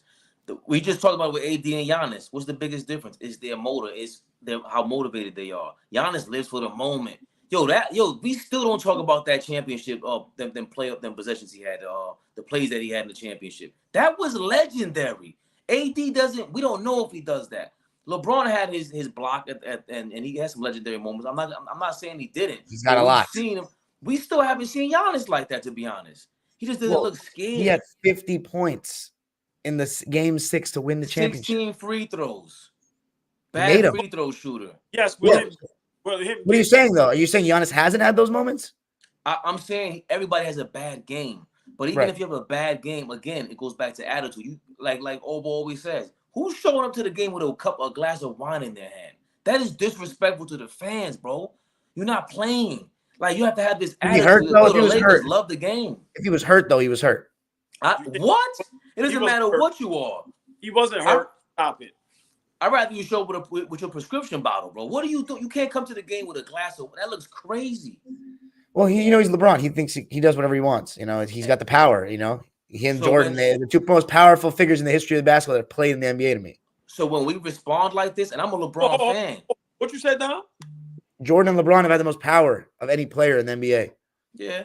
I think LeBron has more influence, though, because it's a players' league. But I think that MJ had a lot of power. Fair. Clearly. You said LeBron has influence? Of course. Rich Paul. Of course. Everything. Look at the way he's influenced the league. The best players always have influence on the league. It's funny because Paul George and Pat Bev always say, like, if LeBron says this, we would have done this. It's like, man, that shows you how much do you respect. Like, just Paul George said, if LeBron said, let's go in the All-Star game, the rest would go. Can I say something? Yeah. All right. Because it's different ways to influence. So with that, LeBron has influence. On that basketball court, he has no influence. That's bullshit. Come on, man. Steph Curry is the influence. Oh, you're talking about the way the game has changed? Yes. Oh, yeah, sure. I agree. I don't think Kobe changed the game, though, like that either, as much as Iverson, per se. No. LeBron James. The actual aesthetic nature of the game. Michael Jordan and Stephen Curry are the most influential as far as the game being changed. What about Wilt Chamberlain? He changed a lot of rules for Wilt Chamberlain. He should be up there, too. Say it again? I think Wilt should be up there, too. They changed a lot. They extended the key for him. And I'll put Shaq before Wilt. They put the zone in? Because they put the zone in? Like, I'm being honest, the way you had the referee Shaq and the way they just had to change everything, like the hacker Shaq and all that shit, like that influence, and like I said, what Steph Curry's did the last 10 years to the point where if you can't shoot a three, you might not even get on the court. Like, that's just my opinion. I think, hold on, just real quick, and I'll let you go. And I've been saying this. When we bring up LeBron James, we have to start bringing up Steph Curry. Y'all may not like it, but Steph Curry is up there with LeBron James. Not for me yet. He's in the top like 12, but I think LeBron's a better player. I think I didn't say he was. I didn't say he was. To me, it's not about who's the better player. But if we talk about impact, if we talk about influence, if we talk about winning, we talk about championships. Yeah, that's right. I agree with that. Steph Curry and LeBron James. When people say LeBron, no. It's Steph Curry and LeBron James. My opinion. Fair enough. Yo, rappers, who them boys? It's AllBallTV, Fabian PerspecTV. You ain't see the names up here yet, but go subscribe to our channel. We're all under the same umbrella now. Get it together, all rappers, them boys. And just to piggyback off that, I think Allen Iverson doesn't get enough credit for being the most influential. I agree. The handles, everything, yeah. Everything. I disagree. I think he gets all the credit. I disagree with that. But mostly for his changing of the fashion. The actual nature of the crossovers and the way dribbling has changed since he's played is wild. Like that, I think that's underrated. Not just that. Remember, his idol is Michael Jordan. the point guards never used to come in the league and were able to do all that. Like now, everybody's basically doing what Iverson did. Not to say no one's better. There have been better versions of it, but Iverson really, remember, he's not really a two guard. They just call him that because he kept shooting the ball. But all these guys are just the same way. I don't see like John Morant to me. Yo, have you been watching Memphis? I've been saying this last year. Are they better without him? They're two different teams. I'm saying they're two different teams. Like the way, like him handling the ball like that is Iverson. Like I was saying that about De'Aaron Fox last year, bro. You're more of a two guard. So they resolved that issue. So Iverson, in my opinion, changed all of that. He changed a lot. Like everything. The league had to change it and follow behind him because it was rap getting more popular and everything like that. But AI, the way they look, everything. I mean, do they have I always said a Brooklyn Coogee sweater, a Coogee Nets jersey? If it wasn't for AI, do the Golden State Warriors jersey say Oakland on it? If it wasn't for AI, that's AI, bro. He brought all that shit to the league. I'm gonna say this as well. I think I gotta give a shout out to my boy Bill. Before him, they weren't really blocking shots like that. So that's a big revolutionary thing of basketball. But hey, you guys got anything else though? Comments coming in now. I gotta close this out soon. So throw me all your comments. Throw us all the comments that you want. Did you put Ja'Cory Mitchell up there? He loves all ball. He said LeBron never dominated the era. Depends what you, is that it right there? Yeah, it depends what you consider dominating an era. Ja'Cory Marshall, that's what I'm talking about, baby. Yeah, we ain't never scared. That's right. LeBron dominated the East for 8 straight years. He did dominate the East. There's no doubt. It was the weakest East in NBA history, though. Let's keep it a stack. Hey, Magic dominated the weak West. That's right. But he won 5 times. He won the majority of the championships that he participated in. LeBron did not. Ooh, you guys keep That's what I'm saying. Down. Is this the Laker hater channel? He still won, but he still won more. He still won the majority of his championships. So here's the thing. LeBron, it's absolutely an achievement to go as far as he did with some of those teams, particularly 07 and 2018. Hey, Dom, you really want to start some mess before we get off and just have them mad and waiting and just keep see us for the next one? Yeah. I'm taking Larry Bird over LeBron James. First of all, that's not. I mean, I don't think that's insane, but most people have been trained to think that's crazy. I mean, on paper, accolades and resume, LeBron's way better, but people actually haven't seen Larry Bird play like that. Struggle of Life says he played with Kareem. Yeah, but Kareem was what? I mean, the last year they won the championship, he was what, like 40 years old? Like, you know what I'm saying? Let's not act like LeBron hasn't played with great talent. He's chosen his team for the last 12 years. At least Magic didn't leave. He went with aging and young. You know, he developed players. He stayed for everything. Yeah. Can we also stop acting like LeBron is the only player that's ever played at the age of 38? Can we please stop that? No, nobody's played at this level at his age. There's no doubt about that. Hold on. Can I say this? Grant Hill, I'm going to put it on my story on Instagram and Facebook. Grant Hill said at 40 years old, he said, this is out of his mouth, pause. He said, I always want to guard Michael Jordan. Michael Jordan was on the Wizards. He said he guarded Michael Jordan. He said he couldn't stop him. He said in the first quarter, Mike scored 16. He said, yo, man, he said they call a timeout. I walked straight to the locker room. My point is this. LeBron is not the only player that plays at a high level at that age. I'm sorry. I feel you. Kareem won the ring his last year. And let's not forget one of the greatest to ever do it, who's in my top 5. Tim Duncan played great basketball at the end of his career. He did. I will say that. You know, everybody you just mentioned, even someone like Grant Hill, came into the league technically sound. I hear Gilbert Arenas saying a lot. Gilbert Arenas talks a lot. I'm convinced he's a troll and he knows how to get views. Grant Hill came to the league technique wise, he was ahead of his time. But everybody you just mentioned, Tim Duncan, Larry Bird, Michael Jordan, fundamentally sound. These guys today are not everyone doesn't count this. These old school guys, you're gonna let them no rules for them now? They're gonna bust your ass. That's crazy. Getting away with a lot. I mean, it's just a different game, but I actually want to hear it. Just the rationale. What's it called? Yeah, easy 06. No one disagreeing. Nobody's been as productive as LeBron at 38 and came in at 18. That's absolutely true. There's no doubt about that. That's what makes the GOAT. Let me ask you this. So let me hear why you like Larry over LeBron. I think it's up to personal preference. There's things that Larry is better than him at. There's things that LeBron is better than him at. But why do you go with Larry? I'm guessing it's because he's a better shooter, more clutch. The mindset, his confidence level is another level. Larry's confidence is crazy. Hey, look, Dom, you know why I go with Larry? Look, the heart. I'm taking that all day. Wait, time out. This guy, he's much better off the ball. He moves the ball quicker. He's a better post player. He's got a better weak hand. I can keep on he's a better shooter. Oh, you said besides shooting. I can keep on going, bro. Like, you know what I'm saying? Like, LeBron's better at getting to the rim. I think Larry's a better rebounder than him, too. That's the funny part. I think Larry's a better rebounder than him. But hold on, Dom. See, when we say things, it's not always all the way true. LeBron is not that much better than Larry getting to the hole. Like, yeah, LeBron. Well, I don't know. I have to watch. Let me just put it. I have to watch more Larry tape. Is he actually LeBron when he gets his shoulder into you, you're done. But also the perimeter contact is not the same now. Remember, hold on a second. All that nonsense they talk about LeBron. He plays 4 or 5 positions. Larry Bird moved from the 4 to the 3 because McHale was his teammate. Larry Bird was a different level. Can I say this? That's a myth. Nobody can guard all 5 positions. That's a lie. Yeah, a center can. Yeah, Kevin Love can guard Steph Curry for 10 seconds.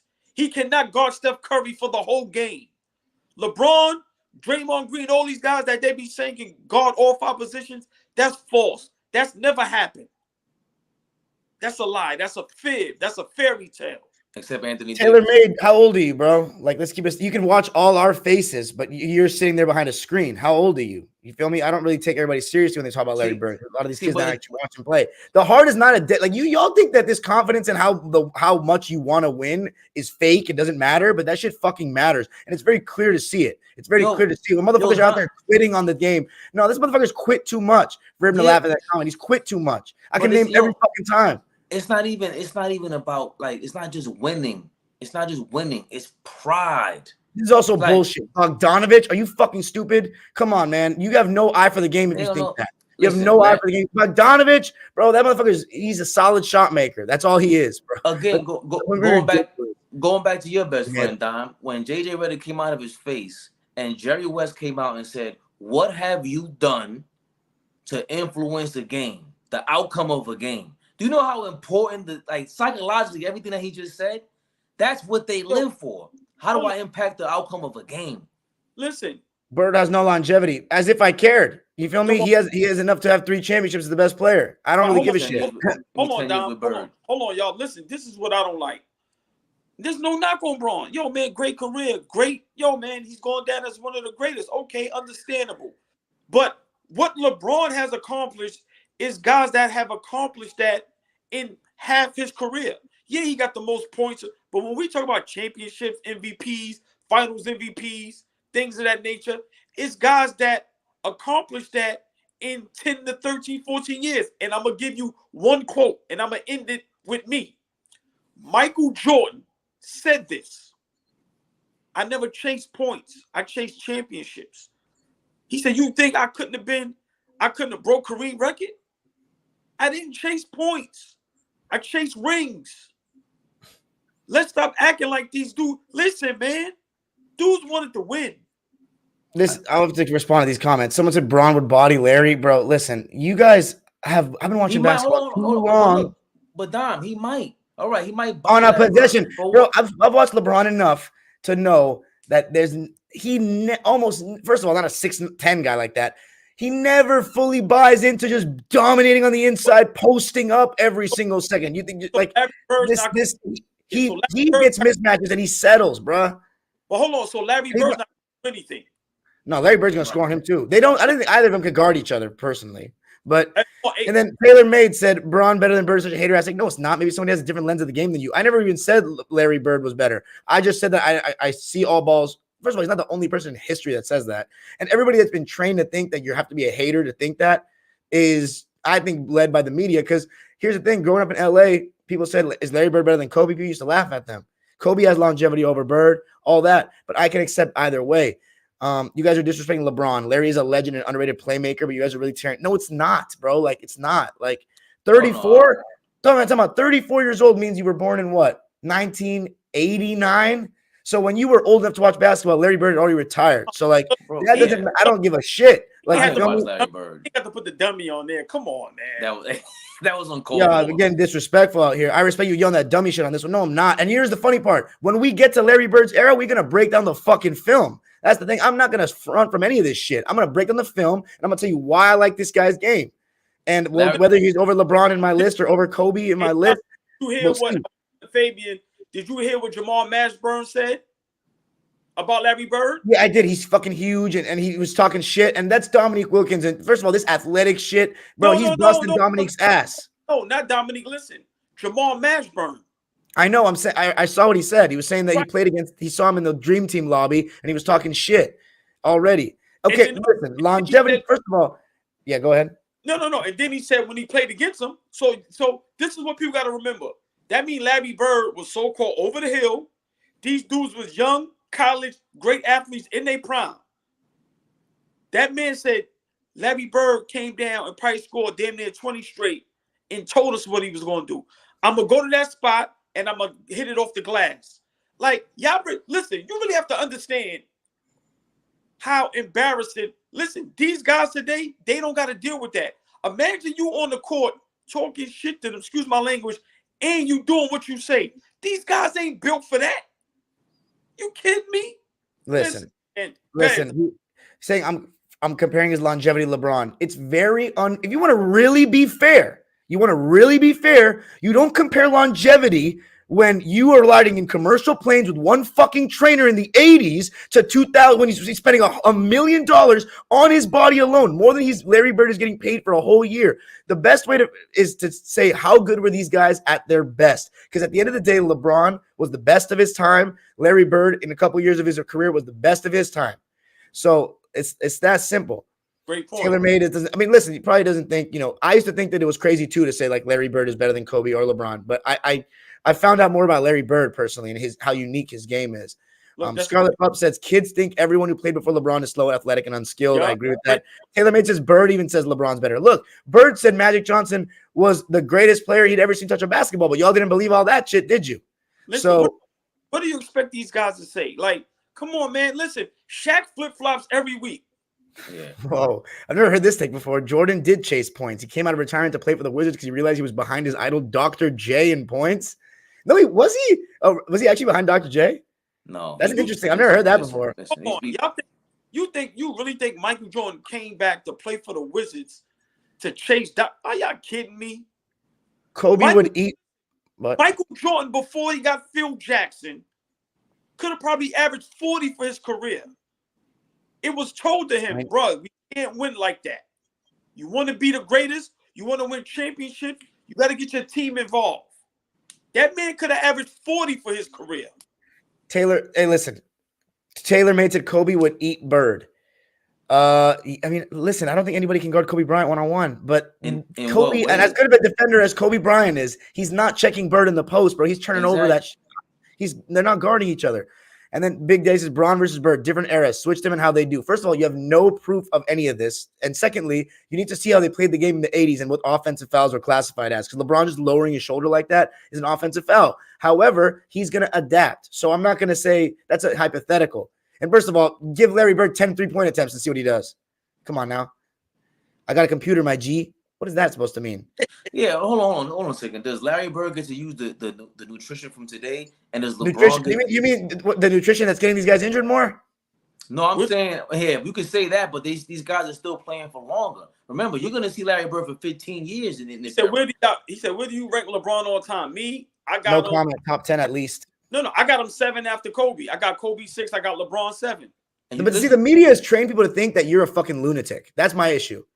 To me, that's the media because they don't know the other players. Not about LeBron not being good. It's that they don't know how good the other players are because they don't actually watch the fucking film and don't know how the game was played. They watch a couple of clips. They don't know how the rules were different. They don't know why the influence of the game was different. They say, oh my God, look at this slow ass shit. First of all, it's not slow, the 80s, when you watch the games. It's not slow. That shit is fast. They're running fast. You got to watch full games. Not in the frame rate tricks you.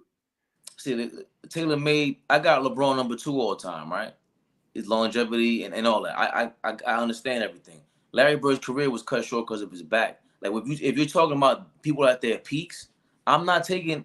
It took me a while to understand this. There's no way I'm taking at his peak. I ain't taking LeBron over on Larry Bird, man. What? It's not happening. Really? At his peak? I never think you would say that. Really? No, it's just or Miami LeBron? Listen.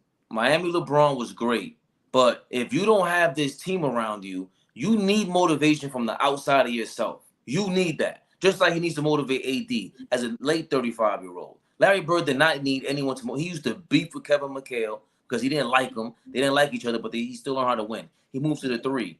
Like he's willing to sacrifice. He passed like crazy. That's true. He's much more. I've heard things about Larry Bird that he would go a lot of times with like just moving without the ball. It's not even really like doing too much on the ball. That's another reason though. Like that's just a preference thing for me. Like I like Larry because he moves the ball fast and he moves without the ball. LeBron's very ball dominant for me, and his teams are never high in assists for a reason. Now that's because people want to put the ball in his hands. But I'm just like listen, like if I were to coach a kid and my team that I coach at youth level, I always emphasize ball movement. I don't like the one person doing everything. Like that's just not my style. Now you can think that LeBron is better for whatever reason. But I also, this is a stylist. A lot of it is preference. Like, you know, this guy says Larry Bird is in my top 5, but he's not better than LeBron. Hey man, that's your opinion. I respect your opinion. Yeah. And also the other thing, Larry Bird didn't do what we talked about earlier. He didn't do anything to make himself weaker. He played to his strengths. LeBron's stopping the ball and everything. What are you stopping the ball for?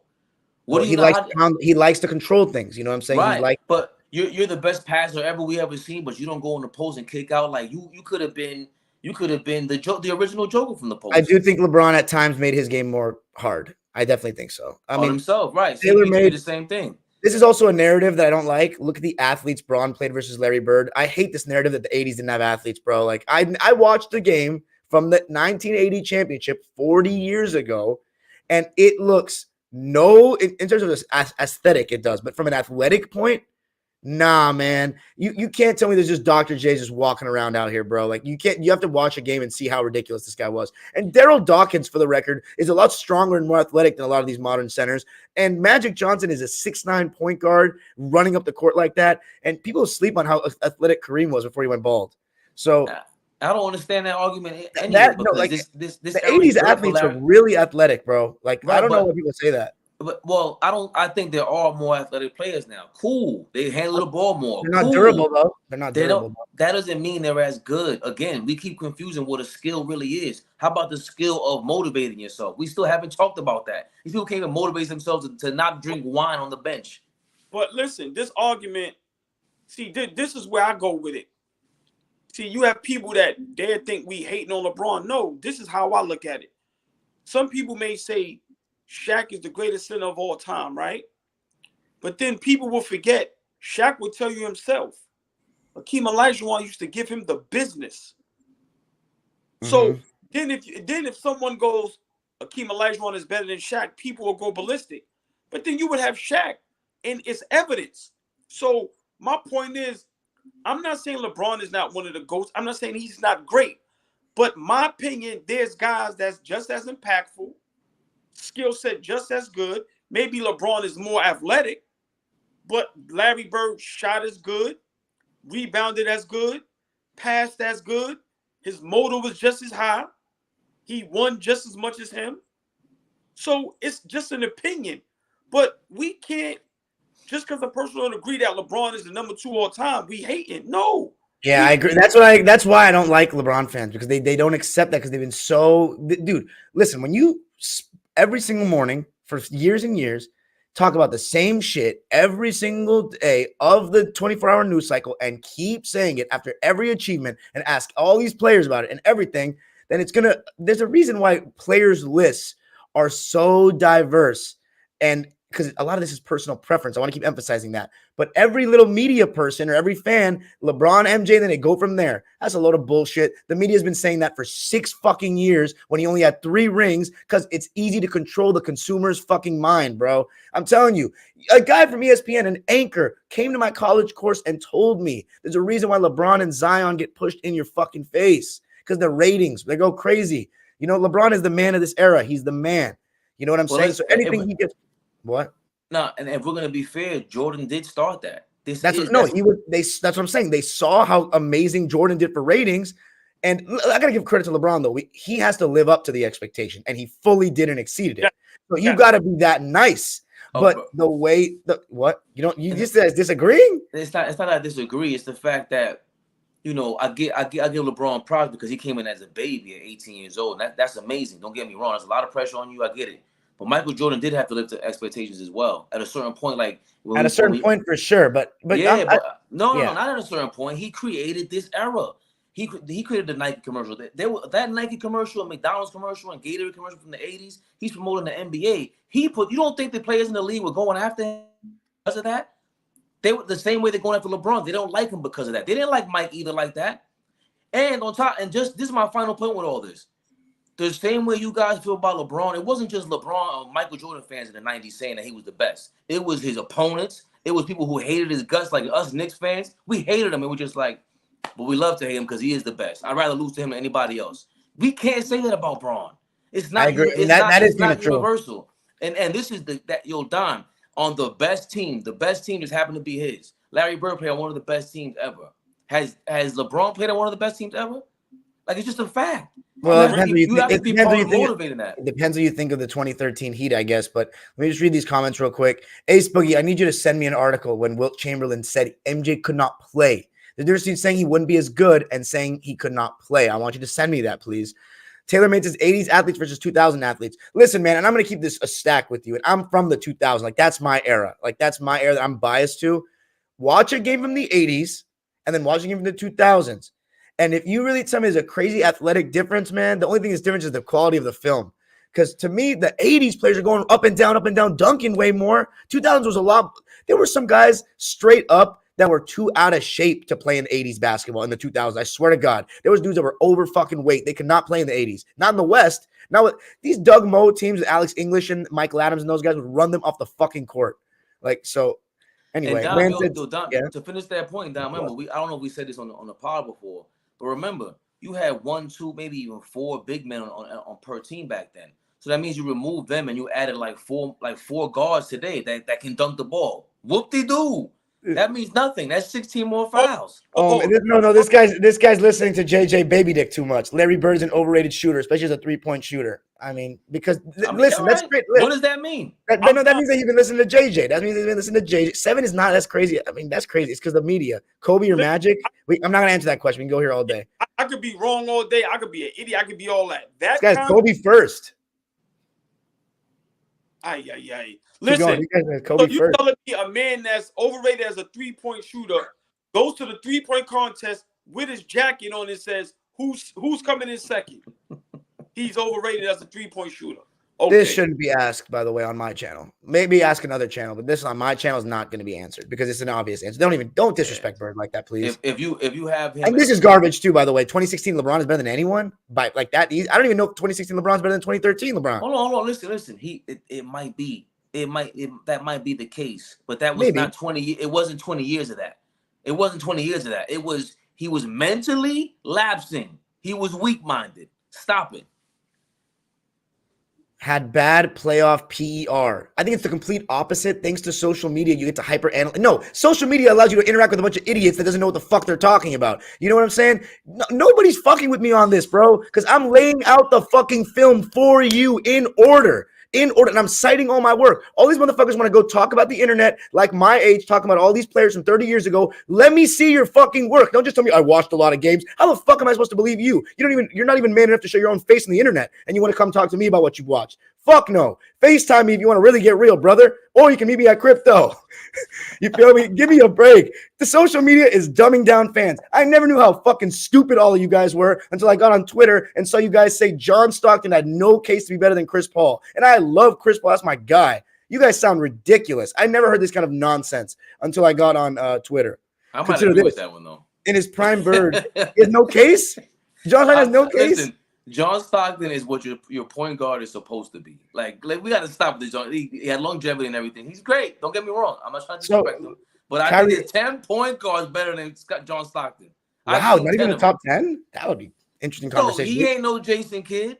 Okay, well, I'm not saying he's better. I'm not saying he's better than Kidd. But here's the thing. There's a lot of point guards that were great, bro. Like John Stockton was at you're supposed to play like John Stockton once you lose your abilities, bro. This guy says, this man said, guys, consider this. In his prime, Bird was surrounded by multiple Hall of Famers. Name me another one of these. Wait, time out. Name me another one of these 12 players that are like in the GOAT conversation or whatever that are not surrounded by multiple Hall of Famers. Wait. Don, he elevated their game.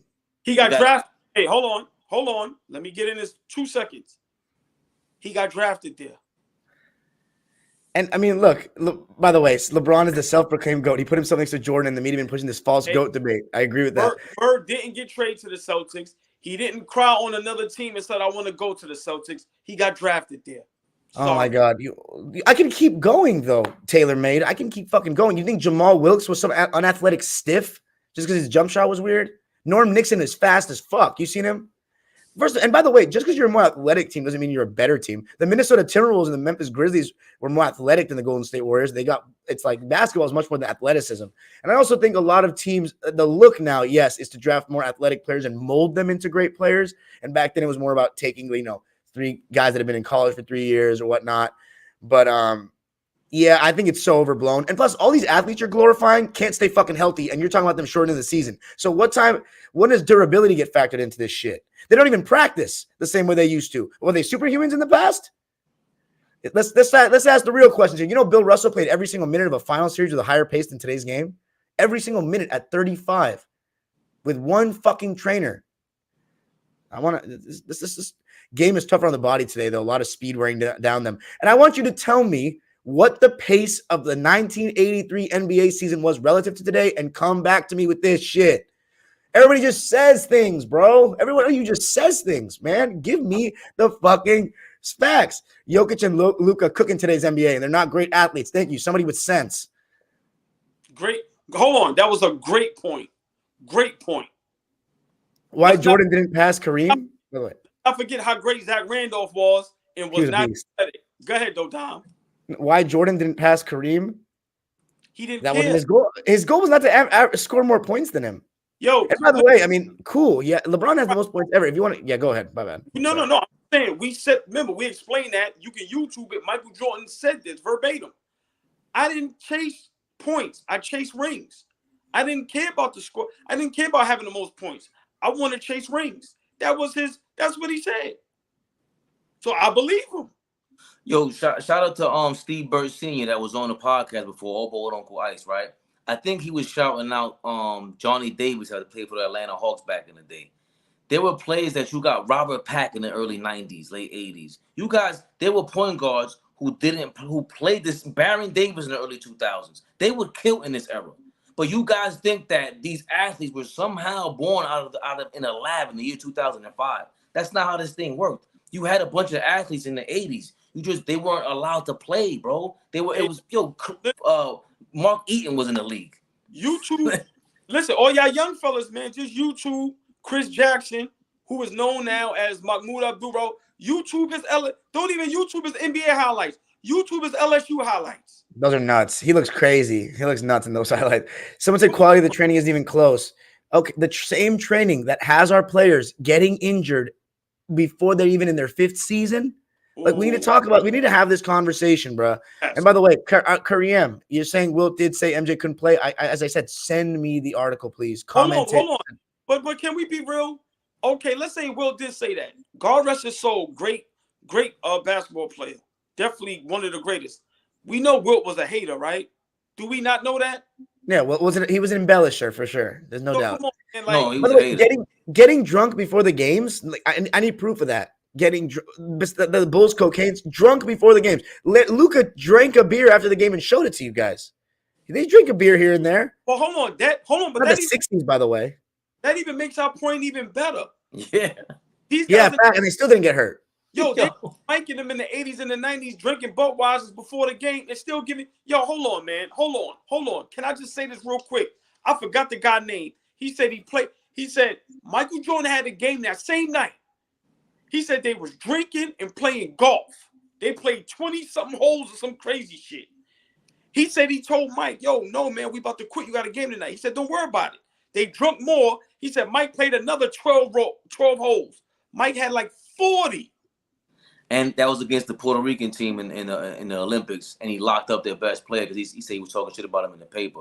You understand? Yo, we used to drink Crazy Horse back in the day, 40 of that. Hold on, Don. Don't interrupt my 90s moments. We used to drink a bottle of Crazy Horse back in the day and go play street ball. That's what we used to do. They used to sniff coke back then. So what?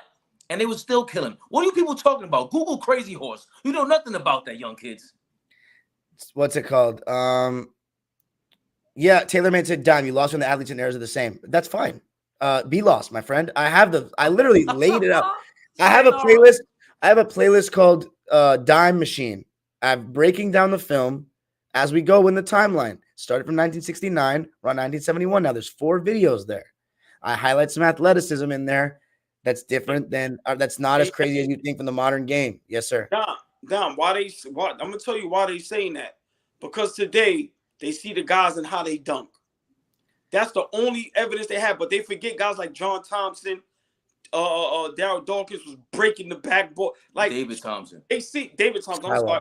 So they see God rest his soul, John Thompson. I'm sorry, David Thompson. So they see the guys between the legs. They seen all the creative dunks. So that's why they say they're more athletic.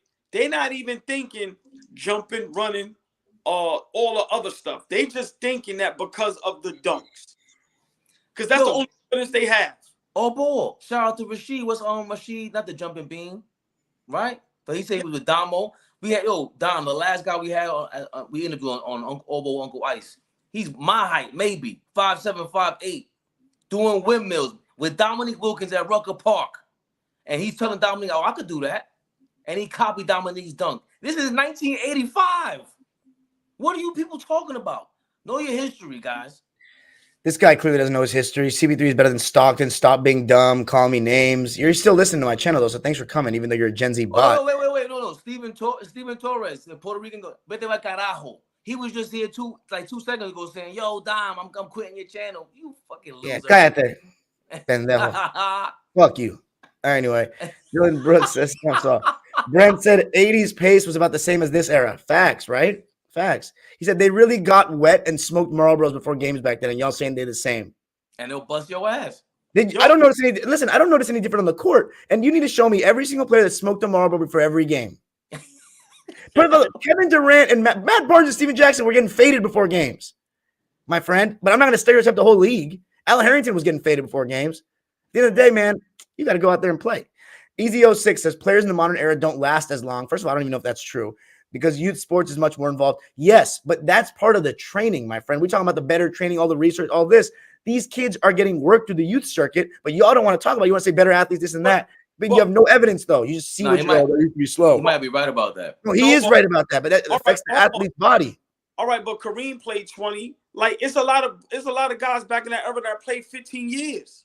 This is disrespect, by the way. Some of these boys back in, like the mailman. Like, look, this is just you being disrespectful. And you're talking to me about me. I'm a hater. Nobody that really loves basketball says these kind of things to me. So much more like, bro, it's like you didn't watch back in the day. I'm fucking 24, and I can still acknowledge it, bro. And I live in this era. Which one of your mailmen is 7 feet tall? I wouldn't want to. What the fuck are you talking about? Man, let's be real, bro. I'm gonna keep it a stack with you, and he's a great basketball player. I don't disrespect pros like you, but I saw Luke Kennard at a Rams game, and bro, he just looked like a tall football fan. Who's got with the super chat?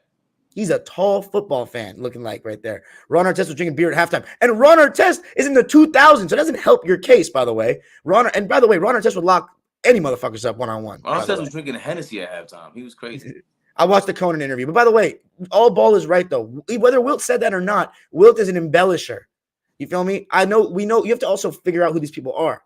Anyway, what's up, Spencer? Also, yeah, just to I don't want to step on wet like on book. Bosh and Wade have Kobe. Do they lose to the Mavs? Fuck no. Not 20. Which version of him? Fuck no. Get the fuck out of here. Bosh and Wade have Kobe. Do they lose to the Mavs? They might. I don't know what you guys talking about. Appreciate you, Taylor Made. They might not do anything because D Wade and Kobe don't mix. Kobe on that team with Miami is not losing to the Dallas Mavericks with their second best player being Jason Terry. I think he could lose to the Spurs. That 2014 Spurs, he could lose for sure. But the 2011 Mavs, hell no. They needed just a little bit of a boost scoring wise. He lost to the Mavs with 3 7-foot. We're going too far. He lost to the Mavs with 3 7-footers on his team. How was so good? Like, tell me one game he played well. I don't care what he did. Wade. D Wade. LeBron wasn't the only one that didn't show up in that series. Bosh didn't either. Dallas, I agree. And Tyson Chandler, we were getting that defense was really good on Dallas. And hold on, and Dirk showed up. That was the first time we seen Dirk. Kobe's performance. I rewatched this series. Kobe's performance was much better than LeBron's. It's not even close. Go back and watch the series with a straight face and tell me it was he played better than that. Hold on. What was the 3 7-footers? He's talking about Lamar Odom, Bynum, and I would say this. Yeah. Bynum played well. Bynum played well in that series. He said it. Odom, not so much. Gasol literally didn't have one good game in the series. Like, I watched it back and I forgot about this. We forget completely. No, because this is what I don't like. No disrespect to nobody. But don't say he had 3 7-footers as if it was Shaq, Duncan, and somebody else. Like, come on, man. Stop. Yeah, but hold on. They were above average big men. And what my point is that they couldn't just get past Dallas. It was Dallas's year too. I'm not saying that LeBron didn't shit the bed, because I've been saying that. He did. He was a deer in the headlights when it came to big moments. I'm not saying that at all. I'm saying it's a game of matchups. Kobe Bryant and D Wade might not be fit on the same team, bro. Bynum is the most overrated big man. I don't even know how he gets mentioned. Like, so to be like, well, he had Bynum. What?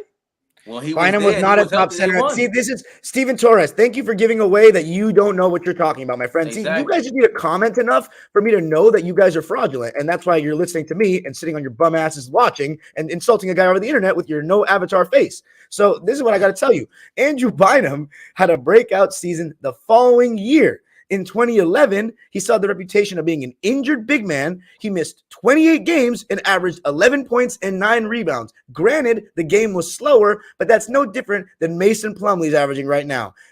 Granted, I want to say the game was slower. He was much better than Plumlee or Zubats, whatever, but he was not a top center at the time till the following year. So let's keep it up. We're going to keep it a stack over here. But anyway. It's not even about being a top center. When he was healthy, defensively, the Lakers were different. Of you need course, role players around them, right? But that team fit Kobe better. LeBron, even LeBron on Miami wasn't really a good fit. I never even liked that team. But Kobe Bryant and D Wade, they're not going to work together. That doesn't make any sense. And they're going to play into Dallas's whole defensive scheme. Andrew, go ahead, Dom. If 2010 Andrew Bynum was a top 5 center, even if he was, that was the 2000s, late 2000s and early 2010s was undoubtedly the weakest era of centers in the history of the game. And what you're saying may be true. He might have been a top 5 center, but listen, Tyson Chandler was not bad at that time either. Every single team he went to would win. In 2000, at that point, you'd rather have Tyson Chandler than Bynum. And that's what I'm saying. The Mavericks, Tyson Chandler was the defensive player of the year that year or the following year? He went with you. Knicks. He went with you. But Tyson Chandler was on that the Hornets team that was fantastic. He was on and the funny part is the year that Tyson Chandler missed like 30 games or whatever, the Hornets dropped a big time amount of games. He went to the Charlotte Hornets and they made the playoffs. But yeah, I mean, 10-9 in Dallas. Very, very similar numbers to Bynum, but I would say he was a better defender. But the best center in the league at that time was Dwight Howard was the best center in the league at that time by a significant distance. Right. But you could maybe argue that Bynum was top 5. He's someone saying Al Jefferson. He was good, but I think a couple years later he broke out. Bynum may have been a top 5 center. That was around that time because Jefferson got traded for Garnett. He was in Minnesota by then. I think Jefferson fell off the face of this earth by that time period. No. Whoa. Al Jefferson was really good in Utah. No, 2010. Well, he was averaging 17 and 9 on Minnesota. So like you can make an argument he was better than Bynum, but Bynum was doing it on a good team. He was solid. Bynum was solid. And I mean, he was not a star. Can we all agree? Can we all agree though? But in the Dallas series and the years they were winning rings, he wasn't a star. He was a good role player. Bynum. He wasn't a star except for that one year in 2012. No. Nobody said he was a star. Okay, Lamar, even Lamar Odom should have been better than what he was. He underachieved. See, this is how I know you don't. This I also know this guy doesn't know what he's talking about. Imagine if Braun was drafted in an organization that an elite coach like MJ was. You mean what was his name? Stan Albrecht or Collins? Kevin Lawfrey? No, it wasn't even those guys. It wasn't even Doug Collins yet. So again, the more you guys make comments, the more you give yourselves away. So by all means, keep shooting the comments so I can keep understanding that you're not that sharp. By the way, I know Paul Silas may have not been that great of a coach, but rest in peace, Paul Silas. He was a great player. And he's also in Diamond Machine episode, I want to say 4. On the Celtics? No, he's on the Hawks. No. Oh, he's on the Suns, bro. I don't have that episode on Silas actually yet. Was Marc Gasol in his prime already or just 2013? I don't think Mark was in his prime in 2010. And I would probably take Bynum over him at that time, honestly. Jordan's coach was not elite. Thank you. Oh, look. Oh, wow. No, wait, time out. You know what's funny about this? Chris Kaman was an all-star in 2010 on my team, and he was actually amazing that season. Now, you can argue that you'd rather have Bynum because he's a better defender, but that season, people ranked Chris Kaman higher in the center list. He made the all-star team. But, and again, he wouldn't mix like Chris Kaman and Pau Gasol were kind of similar. Like Chris Kaman was kind of soft, but Chris Kaman wouldn't necessarily fit on that team. They fit. I totally agree.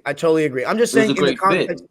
Yeah, I'm just saying in the context of top 5 centers. But anyway, this guy's saying Dwight Howard's a Hall of Famer just off his Orlando career. I agree with that. Said dude is underrated all the time. See, I always thought Dwight Howard's one of the most overrated players in the league. I did not fuck with his game at all because I don't think he ever had a consistent post game skill wise. He would just rely on bully ball, and that's why Pau Gasol locked his ass up in the finals. But I will say this: you can argue he's underrated now because he got snubbed off the top 75 because he had a resume to be on that list. But I've never been high on Dwight's game like that. Like, he was awesome. He was the best center in the league, but I've never been high on his game. Especially if your man Bill Walton's on that list. You know how I feel about that. Listen. Dwight Howard, Orlando, wasn't nothing to play with. Yeah. Ask All Ball. Who was better that season? 09, the year he went to the championship. Dwight Howard or Kobe Bryant? Listen, I'm gonna be honest. Dwight Howard, that year they went to the championship. Listen, man, that was special, man. It was. Listen, when you look at that roster, today we would laugh at that roster. No, we wouldn't. That roster would be great for today's game. They had shooters all over the court. All I'm saying is, when you look at that roster today, where you got 2, 3 all-stars, 2 superstars, all I'm saying is he didn't have that. Yeah, Turkoglu and Lewis and them was good. They were very good. Saying, and today, how people say, they took this team, and listen, what he did with that team, with that small backcourt, Jameer Nelson, Rayford Austin, like, let's be realistic. That was special, man. Let me ask you this, though. Do you think he had a better supporting cast than LeBron? I think it's similar. Listen, first good take of the day for this guy, by the way, but continue. When they try to paint that LeBron took bums and all that, I disagree with that. I agree. I agree with you on that. They disrespect them, but did he have? But just do you think he had a better team in 09 supporting cast wise than? All right. I'm gonna be honest. I'm gonna tell you why. Maybe a slight, because Hedo Turkoglu was on some shit. So to me, that was the nudge that gave Dwight Howard a better roster, because Hedo Turkoglu at times played out his mind. Yeah, he was big time. So okay, that it's no big difference to me. Okay, but fair enough. But here's the thing, though. You got to remember, Garnett was injured. They beat a Celtics team without Garnett in 7 games. Great point. Yeah. So, but here's the thing. So, Wet Like on Book says, by the way, I appreciate you for the super chat, man. You didn't answer the question, old boy. I see how you sidestep no, that one. He did. He said LeBron's supporting cast was weaker. That's not what the question was. The Dwight Kobe. I think Dwight Howard had a better, because for one, I think Dwight Howard had a better season that year. So you think he was the best? Who was the best player in the world to you? Obviously was going with Kobe. Listen, that season. Who looked like the best player in the finals? Come on, man. That was number 24. Right. Of course. So the rubber meets the road, my friend. But leading up to the championship, hey, man, I think Dwight Howard, if somebody say Kobe or Dwight Howard, you can't go wrong. Right. I'm with Dwight Howard because that shit was unexpected. Nobody expected him to go to the championship. Yeah, that's true. He played out his mind, man. Yeah, but they shut down that LeBron 60 win team. I'm sorry, man. Yeah, go ahead. Defensively, man, that dude was tough. So he was. Yeah, Kobe from the outside looking in, God rest his soul. Offensively, all that people gonna look at the flash but with that Dwight Howard, what he was doing offensively and defensively, like, come on, man, you can't sniff at that. I'm not sniffing at that, but he only averaged 15 points in the championship. So like, I can't. And Pau Gasol was guarding you most of the time. Bynum was only getting 20 minutes. No excuses for me, And he missed 2 free throws that Derek Fisher made a 3 and then tied the game. Like, Kobe to me was seasoned. You know what I mean? Like, he could score in any which way. He's still a good defender. He had go ahead, Fabian. You were gonna chime in. These guys said, by the way, yeah. No, go ahead. No, I was gonna say they asked, does Kobe three-peat if he had a reason Bynum in the 08 finals? That's always going to be a what if. Ariza, I think people push it with that one because he got injured in the middle of the season and he never really fully integrated himself into the team. He still played some of those finals games, but he wasn't 100%. Bynum, he was a top 5, top 10 perimeter defender back then. Yeah, but it wasn't until the 09 season when we really saw how great he was. And Bynum, though, absolutely would have made a difference. But for me, I think the Celtics just had it rolling that year. I think they would have gotten it done. But you know what? Yeah, I think, that's my opinion on that. No, I can't say it's really that. a what if. That's no. Again, It's a what find if. them healthy. Complete with it because Garnett gets hurt. And how many do the Celtics win if Garnett stays healthy? I get all that. No, Garnett was healthy. No, I'm talking about after that. Garnett gets hurt, and that's what really ruined the Celtics. They took the Heat to 7 games. Like they were still top tier. Garnett getting healthy, becoming injured ruins all that. But Bynum, I know all balls not too big on him, but a healthy Bynum at that point, they win the next year because they had him on it, and they win the next 2 years because he was on the team. Yeah. So Bynum definitely could have made a difference. These guys are saying, man, hyping up Boobie and Snow. First of all, this is what they do, man. First of all, Boobie Gibson had like 30 points in game 6 against the Pistons. But that pick and pop with LeBron and Boobie Gibson was really hard to guard. Like schematically, it was very hard to guard. To have a guy set a screen and pop out like that, because you got to take away LeBron's drive.